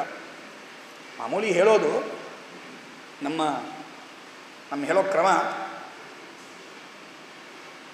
ಒಬ್ಬರು ಒಂದು ವಿಷಯದಲ್ಲಿ ಎಷ್ಟು ಉತ್ಸಾಹ ತೋರಿಸ್ತಾರಂತ ಅನ್ನೋದನ್ನು ಇಟ್ಟುಕೊಂಡು ಆ ವಿಷಯದ ಮಹಿಮಾವನ್ನು ತಿಳಿಬೋದು. ಈ ವಿದ್ವಾಂಸರ ಮಂಡಳಿ ಒಳಗೆ ಈ ಪರವಿದ್ಯಾ ವಿಚಾರಗಳು ಅಂತ ಕೆಲವು ಇರ್ತಾ ಇದೆ. ಯಾವುದು ಪರವಿದ್ಯಾ ಅಂತ ಬ್ರಹ್ಮಸೂತ್ರಗಳೋ ವೇದಗಳೋ ಏನೋ ಒಂದು ಗಲಾಟೆ ನಡೀತಾ ಇದೆ. ಅದರ ಆಚಾರ್ಯರ ಕೆಲವು ಚರ್ಯೆಗಳನ್ನಿಟ್ಟುಕೊಂಡೇ ನಾವು ಊಗಿಸಬಹುದು.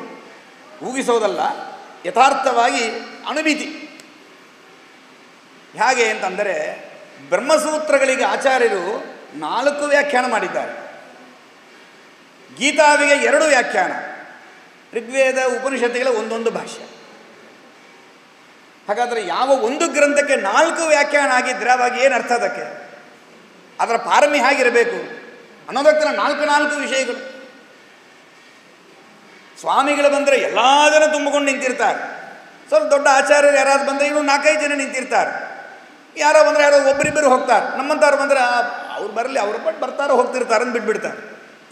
ಹಾಗಾದರೆ ಎಷ್ಟು ಜನ ಎಷ್ಟು ಸೇರ್ತಾರೆ, ಸುತ್ತಮುತ್ತಲು ಎಷ್ಟು ಇದೆ ಅಂತ ಅನ್ನೋದು ಇಟ್ಕೊಂಡು ಅದರ ಮಹತ್ವ ತಿಳ್ಕೊಳ್ಳಿಕ್ಕಾಗತ್ತೆ. ಹಾಗೆ ಬ್ರಹ್ಮಸೂತ್ರಕ್ಕೆ ಆಚಾರ್ಯರು 4 ವ್ಯಾಖ್ಯಾನ, ಗೀತಾದಿಗೆ 2 ವ್ಯಾಖ್ಯಾನ. ಗೀತಾ ತಾತ್ಪರ್ಯ ಭಾಷಾಭ್ಯಾಂ ವಿಶ್ವಂ ಪ್ರಕಾಶತೆ ಗೋಗಣೀರ್ ಅಪ್ರತೀಕಾರೇರ್ ಅರ್ಕೇಂದುಭ್ಯಾಂ ಇವಾಧಿಕಂ. ಭಗವದ್ಗೀತೆಯ ಮಹಿಮಾವನ್ನು ಶ್ರೀಮದಾಚಾರ್ಯರು ಗೀತ ಭಾಷ್ಯ ಮತ್ತು ತಾತ್ಪರ್ಯಗಳಲ್ಲಿ ಭಾಳ ಚೆನ್ನಾಗಿ ತೆಗೆದು ಹೇಳಿದ್ದಕ್ಕೆ ಟೀಕಾರಾಯರು 2 ಗ್ರಂಥಕ್ಕೂ ವ್ಯಾಖ್ಯಾನ ಮಾಡಿದ್ದಾರೆ. ನ್ಯಾಯಲತಾ ಅಂತ ನ್ಯಾಯದೀಪಿಕಾ ಅಂತ, ಇದಕ್ಕೆ ಪ್ರಮೇಯ ದೀಪಿಕಾ ಅಂತ ಭಾಷ್ಯಕ್ಕೂ ವ್ಯಾಖ್ಯಾನ ಮಾಡಿದ್ದಾರೆ. ಆ ನ್ಯಾಯದೀಪಿಕಾದಿಗೆ ವ್ಯಾಖ್ಯಾನ ವಾಕ್ಯಾರ್ಥ ವಿವೇಕ ಅಂತ ಸತ್ಯನಾಥ ತೀರ್ಥ ಶ್ರೀಪಾದಂಗಳವರು ಬರೆದಿದ್ದಾರೆ. ಅದ್ಭುತವಾದ ವ್ಯಾಖ್ಯಾನ ಕ್ರಮ ಸತ್ಯನಾಥರದು, ಭಾಳ ವಿಚಿತ್ರವಾದ ವ್ಯಾಖ್ಯಾನ ಕ್ರಮ, ಅದಕ್ಕೆ ಅಭಿನವವಾದ ವ್ಯಾಖ್ಯಾನ ಕ್ರಮ ಅವರದು. ಅದರಲ್ಲಿ ಒಂದು ಶ್ಲೋಕ ಇದೆ,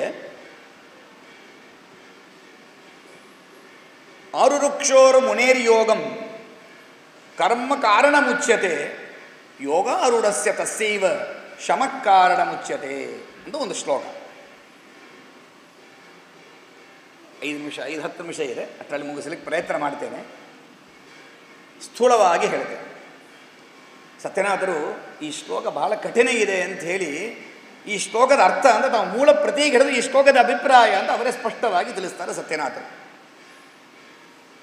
ತುಂಬ ಅದ್ಭುತವಾದ ವ್ಯಾಖ್ಯಾನ. ಎಲ್ಲಿ ಸೂಕ್ಷ್ಮಗಳು ಬೇಕೋ ಅಲ್ಲಲ್ಲಿ ಮಾತ್ರ ಅದನ್ನು ಫೀಡ್ ಮಾಡುವ, ಅದನ್ನು ತೋರಿಸಿ ಅದನ್ನು ನಮಗೆ ದಿಕ್ಪ್ರದರ್ಶನ ಮಾಡುವುದಾದ ಕ್ರಮದ ವ್ಯಾಖ್ಯಾನವನ್ನು ಇಲ್ಲಿ ಮಾಡ್ತಾ ಇದ್ದಾರೆ ಸತ್ಯನಾಥರು.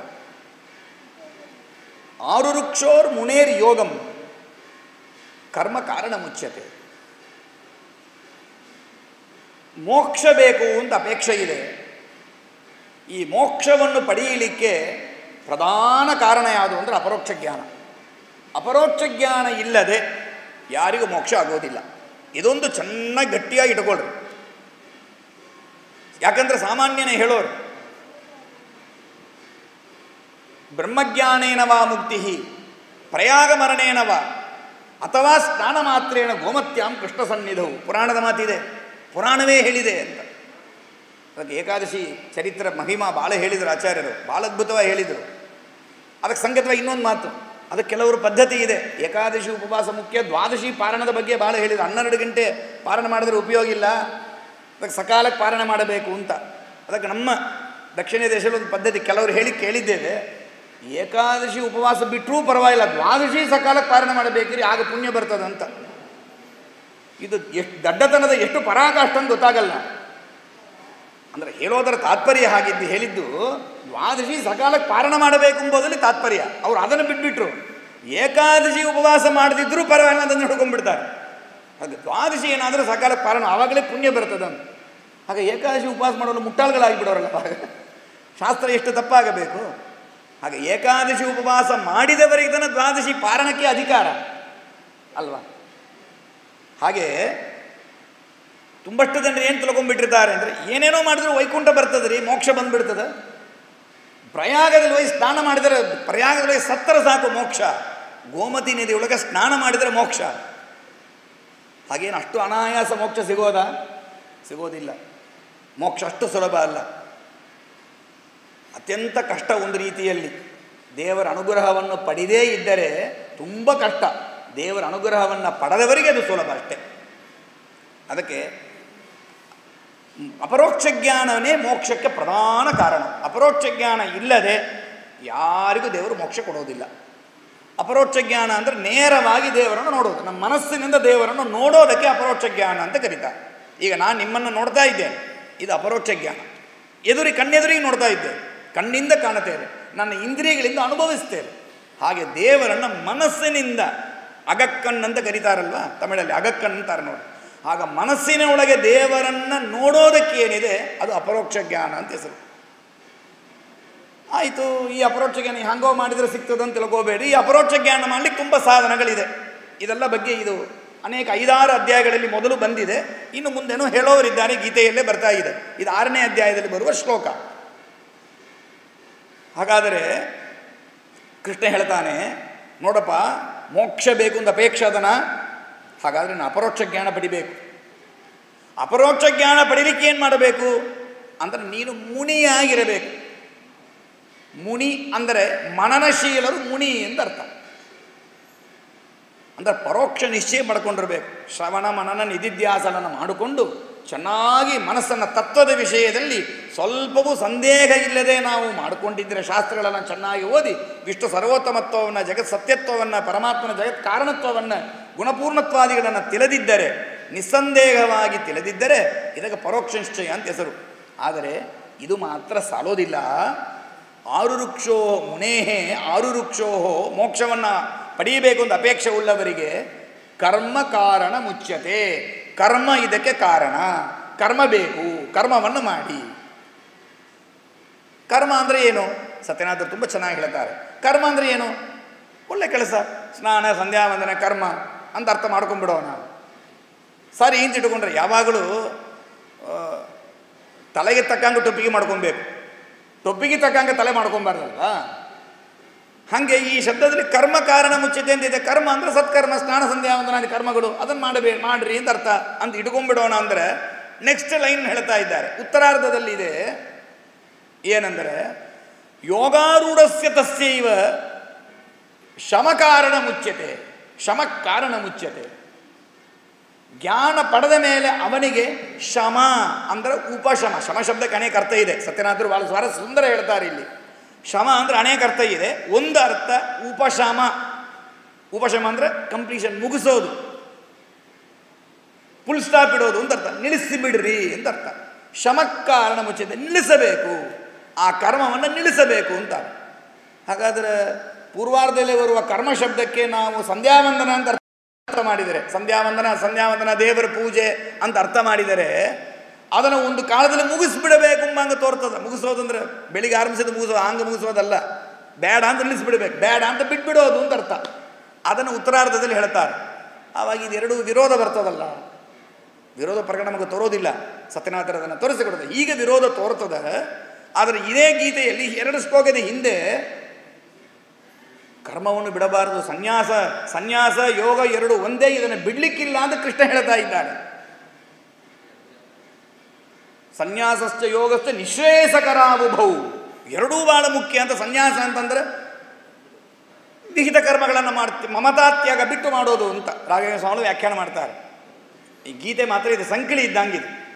ಈ ದೊಡ್ಡ ಏನದು ಇದು ಬರ್ತದಲ್ಲಿ ಧಾರಾವಾಹಿಕ, ಅದು ಯಾವುದೋ ಒಂದು ಪಾಪ ಹೆಣ್ಮಕ್ಳು ಮನೆಯಲ್ಲಿ ನೋಡ್ತಾ ಇರ್ತಾರೆ, ಏನೋ ಸೀರಿಯಲ್ ನೋಡ್ತಾ ಇರ್ತಾರೆ.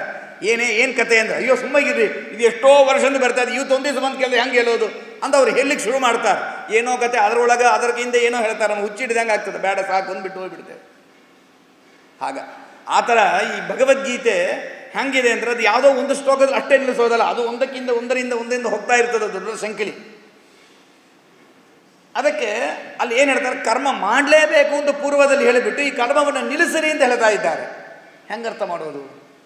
ಅದಕ್ಕೆ ಸತ್ಯನಾಥರು ಹೇಳ್ತಾ ಇದ್ದಾರೆ, ಇಲ್ಲಿ ಕರ್ಮ ಶಬ್ದಕ್ಕೆ ಅದರ್ಥ ಅಲ್ಲ. ಕರ್ಮ ಅಂತಂದರೆ ನಾನಾ ಜನಸ್ಯ ಶುಶ್ರೂಷ ಕರ್ಮೇತಿ ಕರವನ್ಮಿತೇ ಯೋಗಾರ್ಥಿನಾತು ಸಾ ಕಾರ್ಯ ಯೋಗಸ್ಥೇನ ಹರೌಸ್ಥಿತಿ ತೇನಾಪಿ ಸ್ವೋತ್ತಮಾನಂತೂ ಕಾರ್ಯ ಅನ್ಯೈರಖಿಲೇಶ್ವಪಿ ಶಕ್ತಿತಃಕರಣೀಯೇತಿ ವಿಶೇಷೋ ಸಿದ್ಧಯೋ ಅಂಥೇಳಿ ಆಚಾರ್ಯರು ಪ್ರವೃತ್ತ ಅಂತ ಒಂದು ಗ್ರಂಥವನ್ನು ಕೊಟ್ಟು ಉಪದೇಶ ಮಾಡ್ತಾರೆ. ಒಟ್ಟು ಸ್ಥೂಲವಾಗಿ ಅದರ ಪರಿಚಯವನ್ನು ಹೇಳಿದ್ದೇನೆ, ಭಾಳ ಒಳಗೆ ತುಂಬ ಪ್ರವೇಶ ಮಾಡೋದಿಲ್ಲ, ಅತಿ ಸ್ಥೂಲವಾಗಿ. ಅಪರೋಕ್ಷ ಜ್ಞಾನ ಬೇಕು ಅಂತ ಆಶೆ ಇರೋವರು ಕರ್ಮ ಮಾಡಿರಿ. ಕರ್ಮ ಅಂದರೆ ಏನು ಅಂದರೆ ನಾನಾ ಜನಗಳಿಗೆ ಶುಶ್ರೂಷ ಮಾಡಿರಿ, ಉಪಕಾರ ಮಾಡಿರಿ. ನಾನಾ ಜನರಿಗೆ ಉಪಕಾರ ಮಾಡಬೇಕು. ಇದೇ ಊರಿನಲ್ಲಿ, ಹೆಸರು ಬೇಡ, ನಾನು ಹೆಸರು ಹೇಳಲಿಕ್ಕೆ ಅಪೇಕ್ಷೆ ಪಡೋದಿಲ್ಲ, ಆದರೆ ಇಲ್ಲೇ ನಡೆದಿದ್ದು, ಈ ಜಾಗದಲ್ಲೇ ನಡೆದಿದ್ದು, ಹಳೇ ಮಠ ಇದ್ದದ್ದು. ಹಳೇ ಜನರಿಗೆ ಗೊತ್ತಿರ್ಬೋದು ಈ ಮಠಗಳು ಹ್ಯಾಂಗಿತ್ತು, ಇಲ್ಲಿ ಪ್ರಾಣದೇವರಿದ್ದದ್ದು ಮಧ್ಯ ಎಲ್ಲ ಹಳೇದಿರಬಹುದು. ಈ ಮಧ್ಯದ ಭಾಗದಲ್ಲಿ ನಿಂತಿದ್ದೇ ಒಬ್ಬರು ನಮ್ಮ ಜೊತೆಗೆ ವಿವಾದ ಮಾಡ್ತಾ ಇದ್ವಿ, ವಿವಾದ ಅದೆಲ್ಲ ಆಗ್ತಿತ್ತು. ವಾಕ್ಯಾರ್ಥ ಮಾಡೋಷ್ಟು ನಾನು ಇಲ್ಲ, ಅವರೂ ಇಲ್ಲ, ಅದು ವಿವಾದ ಮಾತ್ರ ನಡೀತಾ ಇತ್ತು. ಏನು ನಿಮ್ಮ ಸ್ವಾಮಿಗಳೆಲ್ಲ ನಾವೆಲ್ಲ ದಕ್ಷಿಣೆ ಕೊಟ್ಟರೆ ತೊಗೊಳ್ತಾರೆ, ಪಾದ ಪೂಜೆ ಮಾಡಿದ್ರೆಲ್ಲ ತೊಗೊಳ್ತಾರೆ, ಒಂದು ಇಂಜಿನಿಯರಿಂಗ್ ಕಾಲೇಜ್ ಇಲ್ಲ, ಒಂದು ಹಾಸ್ಪಿಟಲ್ ಕಟ್ಟೋದಿಲ್ಲ, ಏನೊಂದು ಜನರಿಗೆ ಪಬ್ಲಿಕ್ಕಿಗೆ ಏನೂ ಮಾಡೋದಿಲ್ಲ, ಏನು ಮಠ ಅಂತ ಇದೆಲ್ಲ ಪಬ್ಲಿಕ್ಕಿಗೆ ಮಾಡೋದು ಬೇಡವ? ಪಬ್ಲಿಕ್ ಅಂತ ರೂಪಾಯಿ ತಗೊಳ್ತೀರಿ. ಈ ಮಾತು ಇಲ್ಲೇ ನಡೀತು. ನಮ್ಗೆ ಸ್ವಲ್ಪ ಯಾವಾಗಲೂ ಕೆಲವು ವಿಷಯಗಳೇ ನಾವು ಭಾಳ ತೀವ್ರವಾದಿಗಳು, ಸ್ವಲ್ಪ ನಮಗೂ ಸ್ವಲ್ಪ ಜಗಳ ಭಾಳ ಜಾಸ್ತಿ ಆಯಿತು. ಅದನ್ನು ಮಾಡಲಿಕ್ಕೆ ಬೇಕಾದ ಜನ ಇದ್ದಾರೆ, ಅವರಿಂದ ಹೋಗ್ರೆ ಅದೇ ಯಾಕೆ ನಮ್ಮ ಹತ್ರ ಬರ್ತೀರಿ ಅಂತ ಕೇಳಿದ್ರು. ಅಂತ ಅದನ್ನು ಮಾಡಲಿಕ್ಕೆ ಬೇರೆಯವರಿದ್ದಾರೆ. ನಾವು ಹಾಸ್ಪಿಟಲ್ ಕಟ್ಟಲಿಕ್ಕೋ ಇಂಜಿನಿಯರಿಂಗ್ ಕಾಲೇಜ್ ಕಟ್ಟಲಿಕ್ಕೋ ಅದಕ್ಕೆ ನಮ್ಮ ಮಠ ಇಲ್ಲ. ನೀವು ರೊಕ್ಕ ಕೊಡೋದು ಪಬ್ಲಿಕ್ ಮನಿ ಇದೆ. ಭಾಳ ಜನ ತಪ್ಪು ತಿಳ್ಕೊಂಡಿದ್ದಾರೆ, ಎಲ್ಲ ಪಬ್ಲಿಕ್ ಕೊಡೋ ರೂಪಾಯಿ ರೀ ಅಂತ. ಪಬ್ಲಿಕ್ಗೆ ನೀವು ಇನ್ವೆಸ್ಟ್ ಮಾಡಿಲ್ಲ. ಇಲ್ಲಿ ನಾವು ನಮ್ಮ ಪುಣ್ಯಕ್ಕಾಗಿ ಕೊಡ್ತೇವೆ, ಪುಣ್ಯದ ದೃಷ್ಟಿಯಿಂದ ನಾವು ಸೇವಾ ಅಂತ ಸಮರ್ಪಣೆ ಮಾಡ್ತೇವೆ ಅಷ್ಟೇ ಹೊರತು ನಾವು ಬ್ಯಾಂಕಲ್ಲಿ ಇನ್ವೆಸ್ಟ್ ಮಾಡೋದ್ರೆ ನಾವು ಇನ್ವೆಸ್ಟ್ ಮಾಡೋದಲ್ಲ. ನಿಜವಾಗಿ ಇದು ಬೇರೆ ಇನ್ವೆಸ್ಟ್ಮೆಂಟ್, ಇದು ಪುಣ್ಯಕ್ಕೆ ಆಗುವ ಇನ್ವೆಸ್ಟ್ಮೆಂಟ್ ಅದು ಅಷ್ಟೇ ಹೊರತು ಹಣದ ಇನ್ವೆಸ್ಟ್ಮೆಂಟ್, ಇಂಟ್ರೆಸ್ಟನ್ನು ಗಳಿಸುವ ಅಲ್ಲ, ಮೋಕ್ಷವನ್ನು ಗಳಿಸಲಿಕ್ಕೆ ಬೇಕಾದ ಇನ್ವೆಸ್ಟ್ಮೆಂಟ್ ಇದು. ದಯವಿಟ್ಟು ಇಲ್ಲಿ ಯಾರಿಗೂ ಅಂಥ ಭಾವನೆ ಅವರು ಏಕಾದಶಿ ವಿಷಯದಲ್ಲಿ ಹೇಳಿದರು, ಅದೇ ರೀತಿಯಿಂದ ಇಂಥ ಭಾವನೆ ಯಾರಿಗೆ ಇಲ್ಲ ಅಂತ ನಾನು ಭಾವಿಸ್ತೇನೆ. ಆದರೆ ಅಂಥ ಭಾವನೆ ಇದ್ದವರಿಗೆ ನೀವು ತಿಳಿಸಿರಿ. ಪಬ್ಲಿಕ್ ಮನಿ ಇದೆ, ಆದರೆ ಪಬ್ಲಿಕ್ಗಾಗಿ ಮನಿ ಅಲ್ಲ. ಇದು ಪ್ರೈವೇಟ್ ಕಂಪನಿಯೋ ಲಿಮಿಟೆಡ್ ಕಂಪನಿಯೋ ಶೇರ್ ಇದ್ದುಕೊಂಡು ಇರುವ ಸಂಸ್ಥಾ ಅಲ್ಲ. ಗುರುಗಳು, ದೇವರು ನಮ್ಮ ಪುಣ್ಯಕ್ಕಾಗಿ, ನಾವು ಮಾಡಿದ ಪಾಪದ ಪರಿಹಾರಕ್ಕಾಗಿ ನಾವು ಅರ್ಪಣೆ ಮಾಡಿಕೊಳ್ತೇವೆ. ನಮ್ಮ ಪಾಪದ ಪರಿಹಾರವನ್ನು ಎಲ್ಲ ರೀತಿಯಿಂದಲೂ ಪರಿಹಾರ ಮಾಡಿಕೊಳ್ಳಿಕ್ಕೆ ದಾರಾನ್ ಸುತಾನ್ ಪ್ರಿಯಾನ್ ಪ್ರಾಣಾನ್ ಪರಸ್ಮೈ ಸನ್ನಿವೇದೆ. ನಮ್ಮ ಸರ್ವಸ್ವವು ದೇವರದು. ನಮ್ಮ ದೇವರನ್ನು ಕಣ್ಣಿಂದ ನೋಡಲಿಕ್ಕೆ ಆಗೋದಿಲ್ಲ, ದೇವರ ಪ್ರತಿಮೆಯನ್ನಷ್ಟೇ ನೋಡಬಹುದು, ದೇವರ ಮಹಿಮೆ ನಮಗೆ ಗೊತ್ತಾಗೋದಿಲ್ಲ. ಅದನ್ನು ತಿಳಿಸಿಕೊಡುವವರು ಗುರುಗಳು. ಇದು ನಾನು ಹೇಳಿಲ್ಲ, ವೇದ ಹೇಳ್ತಾ ಇದೆ. ತ್ವಮೇವ ಹೇ ನಮಸ್ತೆ ವಾಯೋ ತ್ವಮೇವ ಪ್ರತ್ಯಕ್ಷಂ ಬ್ರಹ್ಮಾಸಿ. ವಾಯುದೇವರನ್ನು ಮಾತು ಹೇಳುವಾಗ ಷಣ್ಣೋ ಮಿತ್ರ ಷಣ್ಣೋ ವರುಣ ಷಣ್ಣೋ ಭವತು ಅರ್ಯಮ. ಒಂದೊಂದು ದೇವತೆಗಳನ್ನು ಒಂದೊಂದು ರೀತಿಯಲ್ಲಿ ಬರೀ ಅವರಿಂದ ನಮಗೆ ಒಳ್ಳೆಯದಾಗಲಿ ಅಂತ ಹೇಳಿದ ವೇದ ವಾಯುದೇವರನ್ನು ಹೇಳುವಾಗ ನಮಸ್ತೆ ವಾಯೋ, ಹೇ ವಾಯೋ ನಿನಗೆ ನಮಸ್ಕಾರ ಮಾಡ್ತೇನೆ. ಯಾರು ನೀನು? ತ್ವಮೇವ ಪ್ರತ್ಯಕ್ಷಂ ಬ್ರಹ್ಮ, ನಮಗ ಕಣ್ಣಿಗೆ ಕಾಣುವ ದೇವರು ನೀನು. ವಾಯುದೇವರನ್ನು ಹೇಳ್ತಾರೆ. ಆ ವಾಯುದೇವರ ಪೀಠದಲ್ಲಿ ಇರೋರು ನಮ್ಮ ಮಹಾಸ್ವಾಮಿಗಳು. ಹಾಗಾಗಿ ಅವರು ನಮಗೆ ದೇವರ ಪ್ರತಿನಿಧಿ, ದೇವರ ತತ್ವವನ್ನು ಉಪದೇಶ ಮಾಡುವ ಗುರುಗಳು. ಇನ್ನೂ ತುಂಬ ಹೇಳಬೇಕು. ನಮಗೇನು ಉಪದೇಶ ಮಾಡಿಲ್ಲ, ಏನೋ ಒಂದು ದಿವಸ ಉಪನ್ಯಾಸ ಮಾಡ್ತಾರೆ, ಆರಾಧನೆ ಬಂದಾಗ 2 ಮಾತು ಕೇಳ್ತೇವೆ, ಅಷ್ಟೇ ಉಪದೇಶ ಅಂತ ಅಂದ್ಕೋಬೇಡ್ರಿ. ನಾವು ನೀವು ಧರ್ಮ ಮಾರ್ಗದಲ್ಲಿ ಇರಬೇಕು, ಕ್ಷೇಮವಾಗಿರಬೇಕು ಅಂಥೇಳಿ ಪ್ರತಿನಿತ್ಯದಲ್ಲಿಯೂ ದೇವರನ್ನು ಆರಾಧಿಸುವ ಮಹಾಗುರುಗಳು. ನಮ್ಮಿಂದ ಏನೂ ಎದುರು ನೋಡದಿದ್ದರೂ ಕೂಡ ನಮಗೆ ಒಳ್ಳೆಯದಾಗಲಿ ಅಂತ ಅಪೇಕ್ಷೆ ಮಾಡುವ ಮಹಾಗುರುಗಳು. ಅವರ ಅನುಗ್ರಹ, ಅವರ ಉಪಕಾರ ಇಲ್ಲದೆ ನಾವು ಯಾರೂ ಇವತ್ತು ನಮ್ಮ ಧರ್ಮದಲ್ಲಿ ಇರಲಿಕ್ಕೆ ಆಗೋದಿಲ್ಲ. ಅಂತಹ ಗುರುಗಳಿಗೆ ನಾವು ಮಾಡತಕ್ಕಂಥ ಸೇವೆ ಇದೆ ಅಷ್ಟೇ ಹೊರತು ನಾವು ಕೊಟ್ಟು ಮಠ ನಡೆಯುತ್ತೆ ಎಂಬ ಭಾವನೆ ಮಾತ್ರ ಸರ್ವತಾ ಯಾರಿಗೂ ಬರತಕ್ಕದ್ದಲ್ಲ. ಅದಕ್ಕಿಂತ ದೊಡ್ಡ ಅಪರಾಧ ಇನ್ನೇನೂ ಇಲ್ಲ, ದೊಡ್ಡ ಅಪರಾಧ. ಅದಕ್ಕೆ ನಾನಾ ಜನರಿಗೆ ಶುಶ್ರೂಷೆ ಮಾಡಿರಿ. ಶಾಸ್ತ್ರ ಹೇಳ್ತಾ ಇದೆ, ತುಂಬ ಜನ ಇದನ್ನು ದುರುಪಯೋಗ ಮಾಡ್ಕೋತಾ ಇದ್ದಾರೆ. ನಾನಾ ಜನರಿಗೆ ಶುಶ್ರೂಷೆ ಮಾಡಬೇಕ್ರಿ ಅಂದರೆ ಏನು ಕಾಸ್ಮಾಪಾಲಿಟನ್ ಹೇಳ್ತಾ ಇದ್ದಾರೆ ಅಂತ ಅನಿಸ್ತದೆ. ಆದರೆ ಹಾಗಲ್ಲ.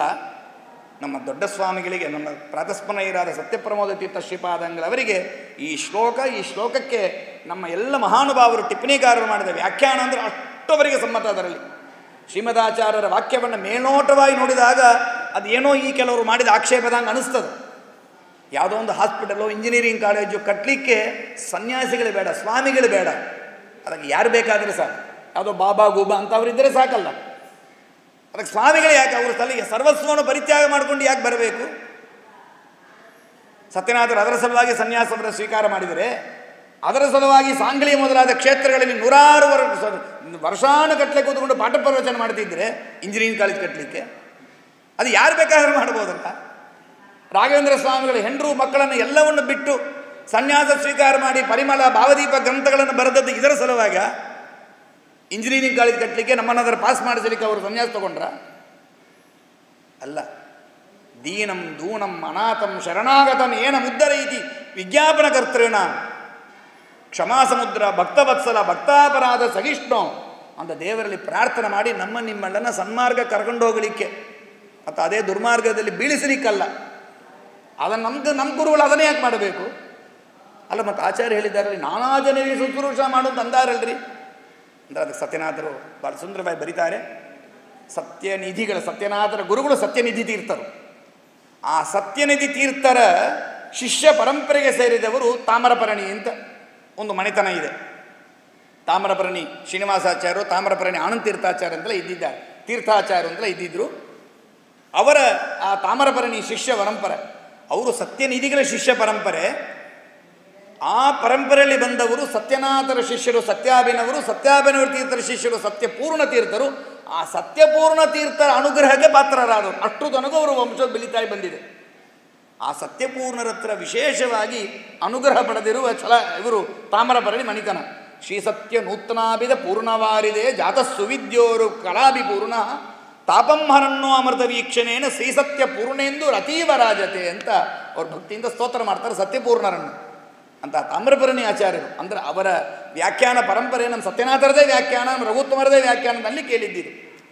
ಅವರು ಹೇಳ್ತಾರೆ, ತುಂಬ ಅದ್ಭುತವಾಗಿ ಹೇಳ್ತಾರೆ. ನಾನಾ ಜನ ಶುಶ್ರೂಷ ಅಂದರೆ ಯಾರ್ಯಾರಿಗೆ ಕಂಡವರಿಗೆಲ್ಲ ಕೊಡ್ರಿ ಅಂತ ಹಂಗೆ ಅರ್ಥ ಅಲ್ಲ. ಮುಕ್ತಿಯೋಗ್ಯರಾದವರಲ್ಲಿ ನಾನಾ ಜನರು ಅಂತ ಅರ್ಥ. ಮುಕ್ತಿಯೋಗ್ಯರು ಅಂದ್ರೆ ನಾನಾ ಹೆಂಗಾಗತ್ತೆ? ನಾನಾ ಎಂಬ ಶಬ್ದಕ್ಕೆ ಬಹುವಿಧ ಅಂತ ಅರ್ಥ.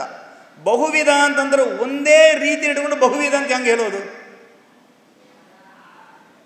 ಇದು ಹೆಂಗೆ ಕೂಡ್ತದ ಅಂತ ಪ್ರಶ್ನೆ ಮಾಡಿದರೆ ಅದಕ್ಕೆ ಯಾಕೆ ಬರ್ತಾರೆ, ಮುಕ್ತಿಯೋಗ್ಯ ಜನರು ಅಂದರೆ ವಿಷ್ಣು ಭಕ್ತರು. ಮುಕ್ತಿಯೋಗ್ಯರು ಸಿಂಪಲ್ ಅರ್ಥ ಮಾಡ್ಕೊಳ್ಳಿಕ್ಕೆ ಅಂದರೆ ವಿಷ್ಣು ಭಕ್ತರುಗಳು. ವಿಷ್ಣು ಭಕ್ತರಾಗಿದ್ದವರಲ್ಲಿ ನಾನಾ ಜನ ಇದ್ದಾರೆ. ಅದರಲ್ಲಿ ನಾನಾ ಅಂದರೆ ಹೇಗೆ ಅಂದರೆ 3 ತರಗತಿ.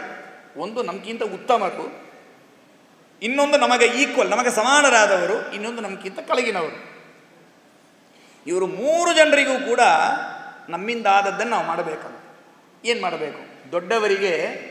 ದೊಡ್ಡವರಲ್ಲಿ ಭಕ್ತಿ ಮಾಡಿರಿ, ಅವರಿಗೆ ಕೈಕಾಲು ಒತ್ತಿ ಬಿಡೋದು, ಹೀಗೆ ಸೇವೆ ಮಾಡಿರಿ. ನಾನಾ ಜನಸ್ಸೆ ಶುಶ್ರೂಷ. ಉತ್ತಮರಾಗಿದ್ದರೆ, ನಮಗೆ ಸಮಾನರಾಗಿದ್ದರೆ ಅವರು ನಮಸ್ಕಾರ ಅಂದರೆ ಪ್ರತಿ ನಮಸ್ಕಾರ ಅಂತ ಹೇಳ್ರಿ.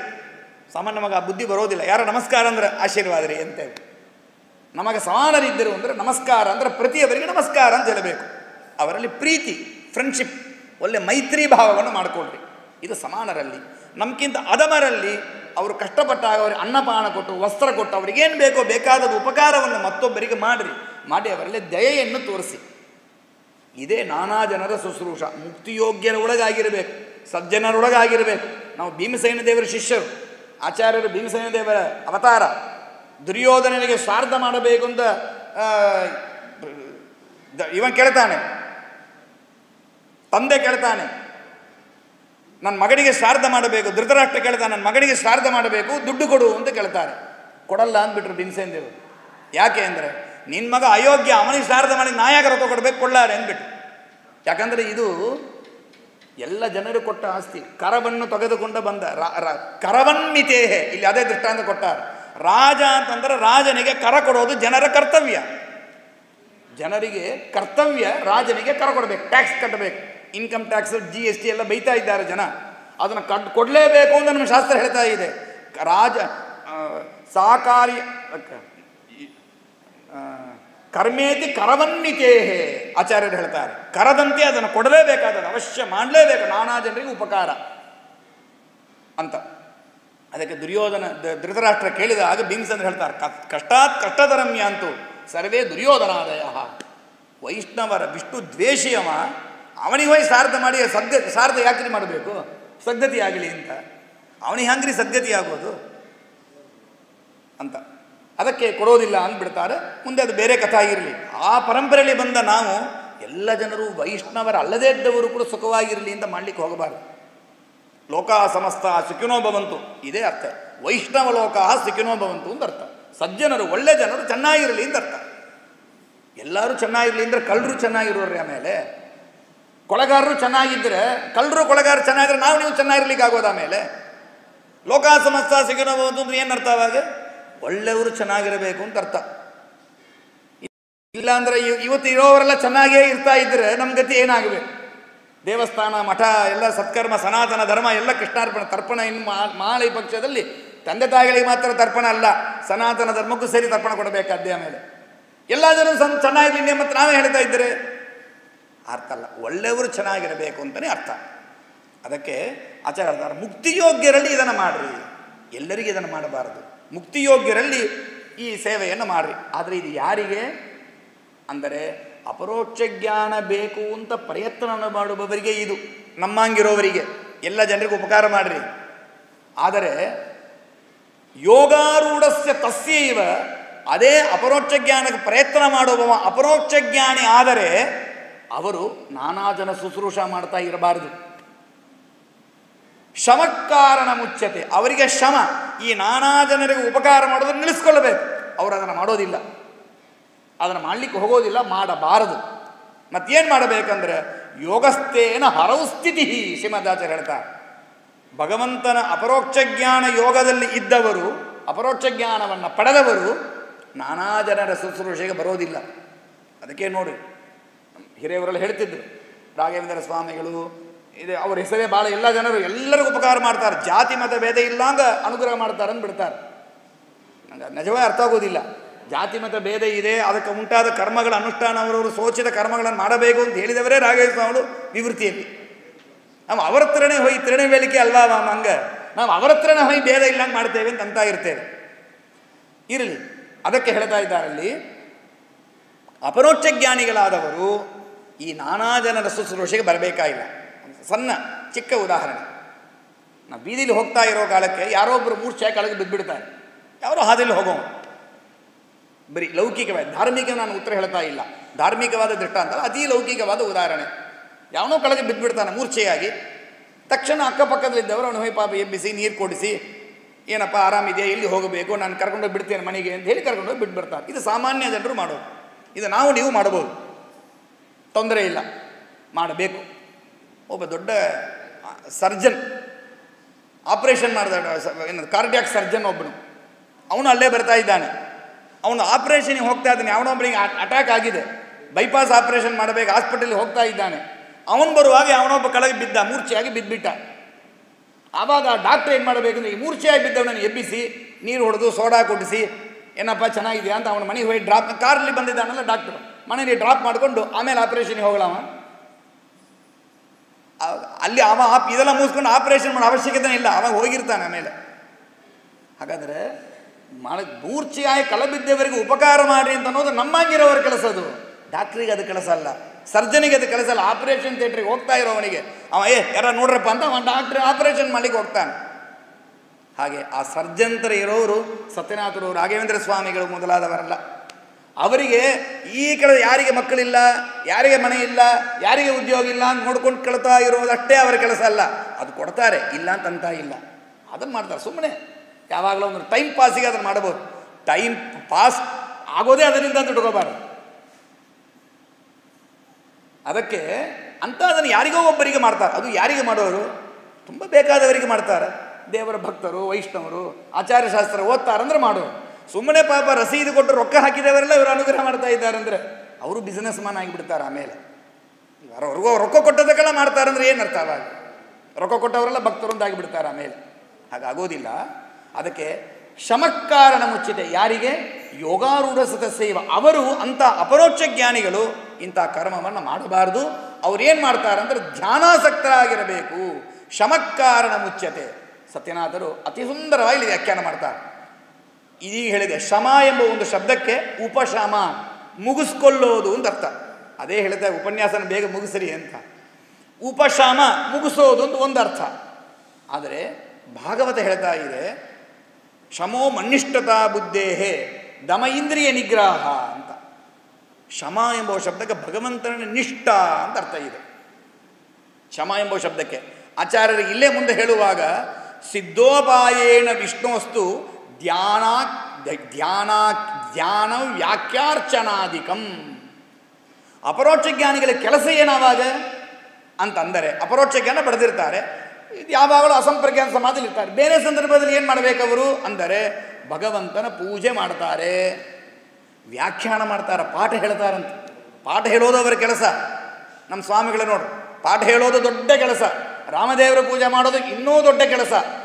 ಆಮೇಲೆ ಒಂಚೂರು ಮಂತ್ರಾಕ್ಷರ ಕೊಟ್ಟು ಎಲ್ಲ ಮಾಡ್ತಾ. ಇದು ಜನ ತುಂಬ ಇದ್ದಾರೆ, ಮಂತ್ರಾಕ್ಷರ ಜನ ಜಾಸ್ತಿ, ಅದರಿಂದ ಪಾಠ ಕಡಿಮೆ, ಪೂಜೆ ಕಡಿಮೆ ಅಂತ ಯಾವ್ದಾದ್ರು ಒಂದಿವ್ಸ ಮಾಡಿದ್ದಾರೆ ನೋಡಿ ಸ್ವಾಮಿಗಳು. ಸಾವಿರಾರು ಜನ ಇದ್ರೂ ಕೂಡ ಅವರು ನಿದ್ದೆ ಮಾಡೋದಿಲ್ಲ, ಊಟ ಕಡಿಮೆ ಮಾಡಿಕೊಳ್ತಾರೆ, ನಿದ್ದೆನೇ ಬಿಟ್ಟುತ್ತಾರೆ, ಮಂತ್ರಾಕ್ಷರ ಕೊಡ್ತಾರೆ. ಪೂಜೆ ಬಿಟ್ಟು ಮಂತ್ರಾಕ್ಷರ ಕೊಟ್ಟಿದ್ದಾರೆ ಒಂದು ದಿವಸ, ಇದನ್ನ ನೋಡು. ಇಲ್ಲ, ಪಾಠ ಬಿಟ್ಟು ಒಂದು ದಿವಸ ಮಂತ್ರಾಕ್ಷರ ಕೊಡ್ತಾರೆ, ಅದೂ ಇಲ್ಲ. ಹಾಗೆ ಧ್ಯಾನ ವ್ಯಾಖ್ಯ ಅರ್ಚನಾಧಿಕಂ ಇವುಗಳನ್ನೇ ಮಾಡಬೇಕು. ಅದಕ್ಕೆ ಸತ್ಯನಾಥರು ವ್ಯಾಖ್ಯಾನ ಮಾಡ್ತಾರೆ. ಹಾಗಾದರೆ ಶಮ ಎಂಬ ಶಬ್ದಕ್ಕೆ ಇದನ್ನು ಅರ್ಥವಾಯಿತು ಕೊಡ್ರಿ. ಶಮಕಾರಣ ಮುಚ್ಯತೆ. ಧ್ಯಾನ ವ್ಯಾಖ್ಯಾನ ಅರ್ಚನಾರೂಪವಾದ ಮನ್ನಿಷ್ಠತಾ ಬುದ್ಧಿ, ದೇವರ ನಿಷ್ಠ ಏನಿದೆ ಅದನ್ನು ಕಾರಣ ಅಂತ ತಗೋಬೇಕು. ಯಾವುದಕ್ಕೆ? ಅದು ಯಾವುದ ಕಾರಣ ಅಂದರೆ ಮೋಕ್ಷದಲ್ಲಾಗುವ ಆನಂದಾತಿಶಯಕ ಕಾರಣ. ಅಪರೋಕ್ಷ ಜ್ಞಾನ ಬೇಕು ಅಂತ ಆಶೆ ಪಡೋರು ನಾನಾ ಜನರ ಶುಶ್ರೂಷೆ ಮಾಡಿದರೆ ಅಪರೋಕ್ಷ ಜ್ಞಾನ ಆಗುತ್ತೆ. ಅದರಿಂದ ಪರಂಪರೆಯ ಏನ್ರಿ, ನಾನಾ ಜನರಿಗೆ ಉಪಕಾರ ಮಾಡಿದರೆ ಅಪರೋಕ್ಷ ಜ್ಞಾನ ಹೆಂಗ್ರಿ ಬರೋದು? ಇದಕ್ಕೇನ್ರಿ ಸಂಬಂಧ ಅಂತಂದರೆ ಇದು ದೇವರ ಪೂಜೆ, ದೇವರ ಪ್ರೀತಿ ಆಗುತ್ತೆ. ಏಕೋ ವಿಷ್ಣುರ್ ಮಹದ್ಭೂತಂ ಪೃಥಗ್ಭೂತಾನ್ ಅನೇಕಶಃ ತ್ರಿಲೋಕಾನ್ ವ್ಯಾಪ್ಯ ಭೂತಾತ್ಮ ಭುಂಕ್ತೆ ವಿಶ್ವಭೋಗವ್ಯಯ. ಸರ್ವತ್ರ ದೇವರಿದ್ದಾನೆ. ನಾನು ಯಾರಿಗೆ ಮಾಡಿದರೂ ದೇವರಿಗೆ ಮಾಡಿದ ಸೇವೆ ಅಂತ ತಿಳಿದುಕೊಂಡು, ಅದಕ್ಕೆ ತಮಿಳಲ್ಲಿ ಹೇಳ್ತಾರಲ್ಲ, ಮಕ್ಕಳ ಸೇವೆ ಮಗೇಶನ ಸೇವೆ, ಅದು ತೀರ್ಪು ಅಂತಾರೆ. ಒಟ್ಟು ಮಕ್ಕಳ ಸೇವೆ ಮಗೇಶನ ಸೇವೆ ಅಂತ ಮಾಡಿದರೆ ಅದು ಮಕ್ಕಳು ಅಂದರೆ ಮತ್ತು ಮುಕ್ತಿಯೋಗ್ಯ ಮಕ್ಕಳು ಅಂತ ಅರ್ಥ. ಹಾಗೆ ಮಾಡಿದರೆ ಅದು ಅಪರೋಕ್ಷ ಜ್ಞಾನಕ್ಕೆ ಕಾರಣ ಆಗತ್ತೆ. ಅಪರೋಕ್ಷ ಜ್ಞಾನ ಪಡೆದವರು ಮಾಡಿದರೆ, ನಮಗೆಲ್ಲ ಲೌಕಿಕದಲ್ಲಿ ಇರೋರಲ್ವಾ, ನಮಗೆ ಬರೀ ಸಂಬಳ ಕೊಟ್ಟರೆ ಸಾಲಲಾರದು. ಸಂಬಳ ಮಾಡಿದ ಕೆಲಸಕ್ಕೆ ಮತ್ತು ಆವಾಗ ಬೋನಸ್ ಕೊಡಬೇಕು, ಇನ್ಸೆಂಟಿವ್ ಕೊಡಬೇಕು, ಅದೆಲ್ಲ ಬೇಕಾಗಿದೆಲ್ಲ ನಮಗೆ. ಅದೇ ಥರನೇ ನಾವು ಮಾಡಿದ ಸಾಧನೆಗೆ ಬರೋದು ಅಪರೋಕ್ಷ ಜ್ಞಾನಕ್ಕೆ ಬರೋದು ಮೋಕ್ಷ. ಅದರ ಮೋಕ್ಷದೊಂದು ಇನ್ಸೆಂಟಿವ್ ಬೇಕು, ಮೋಕ್ಷದ ಒಂದು ಬೋನಸ್ ಬೇಕು. ಅದೇನು ಅಂದರೆ ಆನಂದಾತಿಶಯ. ಆ ಆನಂದಾತಿಶಯ ಯಾವುದರಿಂದ ಬರುತ್ತೆ ಅಂತಂದರೆ ಇವುಗಳಿಂದ ಶಮಕಾರಣ ಮುಚ್ಯತೆ ಅಂಥೇಳಿ ಇದನ್ನು ಭಗವದ್ಗೀತೆಯಲ್ಲಿ ಹೇಳಿದ್ದನ್ನು ಭಾಳ ಸುಂದರವಾಗಿ ಸತ್ಯನಾಥರು ಹೇಳಿಕೊಡ್ತಾರೆ. ಭಾಳ ಸುಂದರವಾದ ಉದ್ಧರೇದ ಆತ್ಮಾನಂ ನಾವಸಾದಯೇ ಆತ್ಮೈವ ಆತ್ಮನೋ ಬಂಧು ಆತ್ಮೈವ ರಿಪುರಾತ್ಮನಃ. ಭಾಳ ಸುಂದರವಾಗಿ ಭಾಷ್ಯದಲ್ಲಿ ಒಂದು ರೀತಿಯಿಂದ ಅರ್ಥ, ತಾತ್ಪರ್ಯದ ಒಂದು ರೀತಿಯಿಂದ ಅರ್ಥ. ಮನಸ್ಸಿನಿಂದ ನಮ್ಮನ್ನು ಕಟುಪಡಿಸ್ಕೊಳ್ರಿ. ಇದೀಗ ಹೇಳಿದರು, ಇಂದ್ರಿಯಗಳ ಅಧೀನದಲ್ಲಿ ನೀವು ಹೋಗಬೇಡ್ರಿ, ನಿಮ್ಮ ಅಧೀನದಲ್ಲಿ ಇಂದ್ರಿಯಗಳು ಬರಬೇಕು. ಅದು ಬರಲಿಕ್ಕೆ ಉಪವಾಸ ಒಂದು ಕಾರಣ, ಒಂದು ಚಿಕ್ಕ ಕಾರಣ. ಉಪವಾಸ ಮಾಡಿದಾಗ ನನ್ನ ವಶದಲ್ಲಿ ಇಂದ್ರಿಯ ಇರಬಹುದು, ಮೇ ಬಿ ಪಾಸಿಬಿಲಿಟೀಸ್ ಇದೆ ಅಷ್ಟೇ. ವಿಷಯ ವಿನಿವರ್ತಂತೆ ನಿರಾಹಾರಸ್ಯ ದೇಹಿನಃ. ಆದರೆ ಉಳಿದ ಇಂದ್ರಿಯಗಳಿಗಿಂತ ಮನಸ್ಸು ಕಟ್ಟುಪಾಡು ತುಂಬ ಮುಖ್ಯ. ಅದಷ್ಟು ಸುಲಭ ಇಲ್ಲ. ಮನಸ್ಸನ್ನು ಕಟ್ಟುಪಡಿಸೋದು ತುಂಬ ಮುಖ್ಯ. ಅದಕ್ಕೆ ಮನಸ್ಸನ್ನು ಕಟ್ಟುಪಡಿಸಲಿಕ್ಕೆ ಏನು ಮಾಡಬೇಕು? ಅದಕ್ಕೆ ಉಪಾಯಗಳು ಬೇರೆ ಹೇಳಿದ್ದಾರೆ. ಮನಸ್ಸನ್ನು ನಿನ್ನ ವಶದಲ್ಲಿ ಇಟ್ಟುಕೋ, ನೀನು ಮನಸ್ಸಿನ ವಶದಲ್ಲಿ ಆಗಬೇಡ. ಉದ್ದರೆ ಆತ್ಮಾನಂ ನಾವಸಾದಯೇ. ಮನಸ್ಸನ್ನು ಕಟ್ಟುಪಡಿಸೋದು ಯಾಕಷ್ಟು ಮುಖ್ಯ ಅಂತೀರಿ ಅಂದರೆ, ಆತ್ಮೈವ ಹ್ಯಾತ್ಮನೋ ಬಂಧು. ನಮಗೆ ಒಳ್ಳೆ ಬಂಧು ಯಾರು ಅಂದರೆ ಮನಸ್ಸು. ಮನಯೇವ ಮನುಷ್ಯಾನಾಂ ಕಾರಣಂ ಬಂಧ ಮೋಕ್ಷಯೋ. ಅದೇ ಮನಸ್ಸು ನನಗೆ ಶತ್ರುವು ಆಗತ್ತೆ. ನನಗೆ ಶತ್ರುವು ನನ್ನ ಮನಸ್ಸೇ. ಎಲ್ಲೋ ಕಗಲಗೆ ಬಂಗಾರ ಬಿದ್ದಿದೆ, ಯಾರು ನೋಡಿಲ್ಲ, ತೊಗೊಂಡ್ಬಿಡೋಣ ಅಂತ ಮನಸ್ಸಿಗೆ ತೋರಿತು ಅಂದರೆ ಆ ಮನಸ್ಸು ನನಗೆ ಶತ್ರು. ಏನೋ ಬಿದ್ದಿದೆ, ಯಾರ್ದೋ ಗೊತ್ತಿಲ್ಲ, ಯಾರ ಥರ ಒಪ್ಪಿಸಿ ಯಾರ್ದು ಅಂತ ಹೇಳಿ ಅವರು ಕೊಡಲಿಕ್ಕೆ ಹೇಳೋಣ ಅಂತ ಕೊಟ್ಟರೆ ಆ ಮನಸ್ಸು ನನಗೆ ಬಂಧು. ಆವಾಗ ಒಂದೇ ಮನಸ್ಸು ಯಾವ ಹಾದಿಯಲ್ಲಿ ಹೋಗುತ್ತೋ ಅದರ ಮೇಲೆ ನನಗೆ ಬಂಧುವೋ ಶತ್ರುವೋ ಆಗತ್ತೆ ಅಂತ ಒಂದು ಅರ್ಥವನ್ನು ಮಾಡಿದರೆ, ಬಂಧುರ ಆತ್ಮಾತ್ಮನಸ್ತಸ್ಯ ಏನೈವ ಆತ್ಮಾತ್ಮನಾಜಿತ ಅನಾತ್ಮನಸ್ತು ಶತ್ರುತ್ವೇ ವರ್ತೇದ ಆತ್ಮೈವ ಶತ್ರುವತು. ಮನಸ್ಸನ್ನು ಗೆದ್ದಿಲ್ಲ ಅಂದರೆ ನನ್ನ ಹತ್ರ ಇರುವ ಮನಸ್ಸನ್ನು ನನಗೆ ಶತ್ರುವಾಗಿರುತ್ತೆ ಅಂತ ಒಂದು ಸ್ಥೂಲವಾಗಿ ಒಂದು ಅರ್ಥ ಹೇಳಿದರೆ, ತಾತ್ಪರ್ಯದಲ್ಲಿ ಆಚಾರ್ಯ ಹೇಳ್ತಾರೆ, ಸತ್ಯನಾಥರು ವಿವರಣೆ ಮಾಡ್ತಾರೆ. ನಮಗೆಲ್ಲರಿಗೂ ಬಂಧು ಯಾರು? ಬಂಧು ವಿಠಲ, ಬಳಗ ವಿಠಲ, ಬಂಧು ಬಳಗ ಪುರಂದರ ವಿಠಲ ಅಂತ ಅನ್ನುವಂತೆ ನಮ್ಮ ಎಲ್ಲರಿಗೂ ಬಂಧು ಯಾರು? ಪರಮಾತ್ಮ. ಆಗ ಪರಮಾತ್ಮನ ಅನುಗ್ರಹವನ್ನು ಪಡೆದು ನೀವು ಉದ್ಧಾರವನ್ನು ಮಾಡಿರಿ. ಉದ್ಧರೇ ಆತ್ಮನಾತ್ಮಾನಂ, ಪರಮಾತ್ಮನಿಂದ ಆತ್ಮಾನಂ ಉದ್ಧರೇ. ಜೀವನನ್ನು ನಮ್ಮನ್ನು ನಾವು ಉದ್ಧಾರ ಮಾಡಿಕೊಳ್ಳ್ರಿ. ನಾತ್ಮಾನಂ ಅವಸಾದೇ, ಭಗವಂತನಲ್ಲಿ ವಿರೋಧ ಮಾಡಬೇಡ್ರಿ. ಆತ್ಮೈವ ಹ್ಯಾತ್ಮನೋ ಬಂಧು, ಪರಮಾತ್ಮ ನಮ್ಮೆಲ್ಲರಿಗೂ ಬಂಧು. ತ್ವಮೇವ ಮಾತಾಚ ಪಿತಾ ತ್ವಮೇವ ಅಂತ ಪರಮಾತ್ಮನ ಬಂಧುವಾಗಿದ್ದಾನೆ. ಸತ್ಯಾಭಿನವ ತೀರ್ಥರು ಹೇಳ್ತಾರೆ, ನನಗಿನ್ನೂ ಯಾರು ನನಗೆ ತಂದೆ ತಾಯಿ ಬಂಧು ಬಳಗ ಎಲ್ಲ ಯಾರು ನಮ್ಮ ಸತ್ಯನಾಥ ಗುರುಗಳು. ಪಿತೃಸ್ಥಾನ ಸರ್ವಶೋ ಮಮ ಸತ್ಯನಾಥರು ಹೇಳ್ತಾರೆ. ಸತ್ಯನಾಥರನ್ನು ಸತ್ಯಾಭಿನವರು ಹೇಳ್ತಾರೆ. ಅಂಥ ಬಂಧುಗಳು, ದೇವರು ನಮಗೆ ಬಂಧುವಾಗಿದ್ದಾನೆ, ದೇವರೇ ಶತ್ರು ಆಗ್ತಾನೆ. ಯಾವಾಗ ಶತ್ರು ಆಗ್ತಾನೆ ಅಂತಂದರೆ ಅವನ ನಾವು ತಿಳಿಯದಿದ್ದರೆ, ಅವನಿಗೆ ನಾವು ಇಷ್ಟೆಲ್ಲ ಶರೀರಾದಿಗಳನ್ನು ಕೊಟ್ಟು ಅನ್ನಪಾನ ಕೊಟ್ಟು ಉಪಕಾರ ಮಾಡಿದ ದೇವರ ಪರಮೋಪಕಾರವನ್ನು ಮರೆತರೆ ಅವನ ನಮಗೆ ಶತ್ರುವಂತೆ ಆಗ್ತಾನೆ. ಅದಕ್ಕೆ ಅದನ್ನು ಸರ್ವತಾ ಮಾಡಲಿಕ್ಕೆ ಹೋಗಬೇಡ್ರಿ ಅಂಥೇಳಿ ಈ ರೀತಿಯಿಂದ ಭಗವಂತನ ಪ್ರೀತಿಯನ್ನು ಸಂಪಾದನೆ ಮಾಡಿಕೊಳ್ಳಿ ಅಂತ ಕೃಷ್ಣ ಉಪದೇಶವನ್ನು ಅರ್ಜುನನ ದೃಷ್ಟಿ ಇಟ್ಟುಕೊಂಡು ನಮ್ಮೆಲ್ಲರಿಗೂ ಉಪದೇಶ ಮಾಡಿದ್ದನ್ನು ಶ್ರೀಮದಾಚಾರ್ಯರು, ಸತ್ಯನಾಥರು, ರಾಘವೇಂದ್ರ ಸ್ವಾಮಿಗಳು, ಮುಖ್ಯವಾಗಿ ನಮ್ಮ ಟೀಕಾಕೃತ್ಪಾದರೆಲ್ಲರೂ ತೋರಿಸಿಕೊಟ್ಟದರ ಎರಡು ಅಭಿಪ್ರಾಯವನ್ನು ಹೇಳಿದ್ದೇನೆ.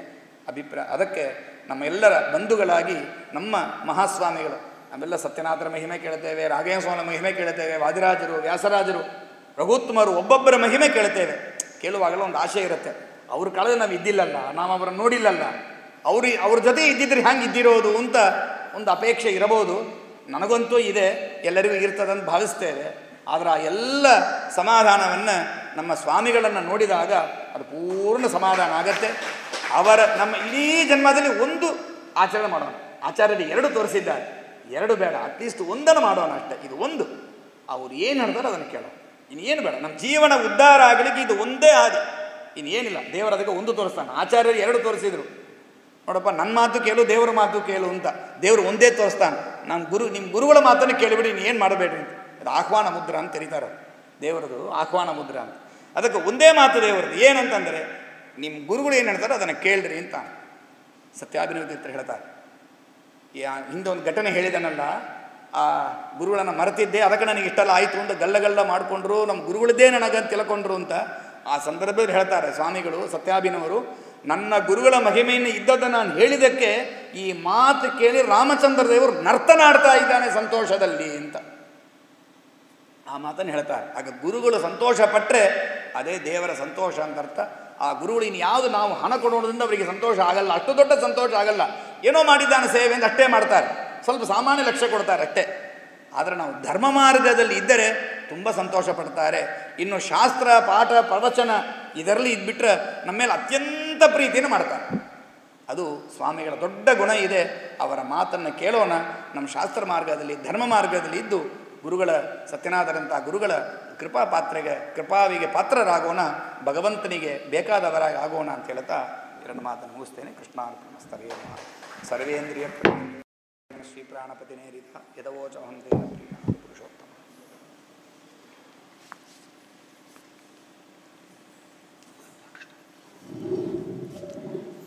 ಪರ್ಯಂತವಾಗಿ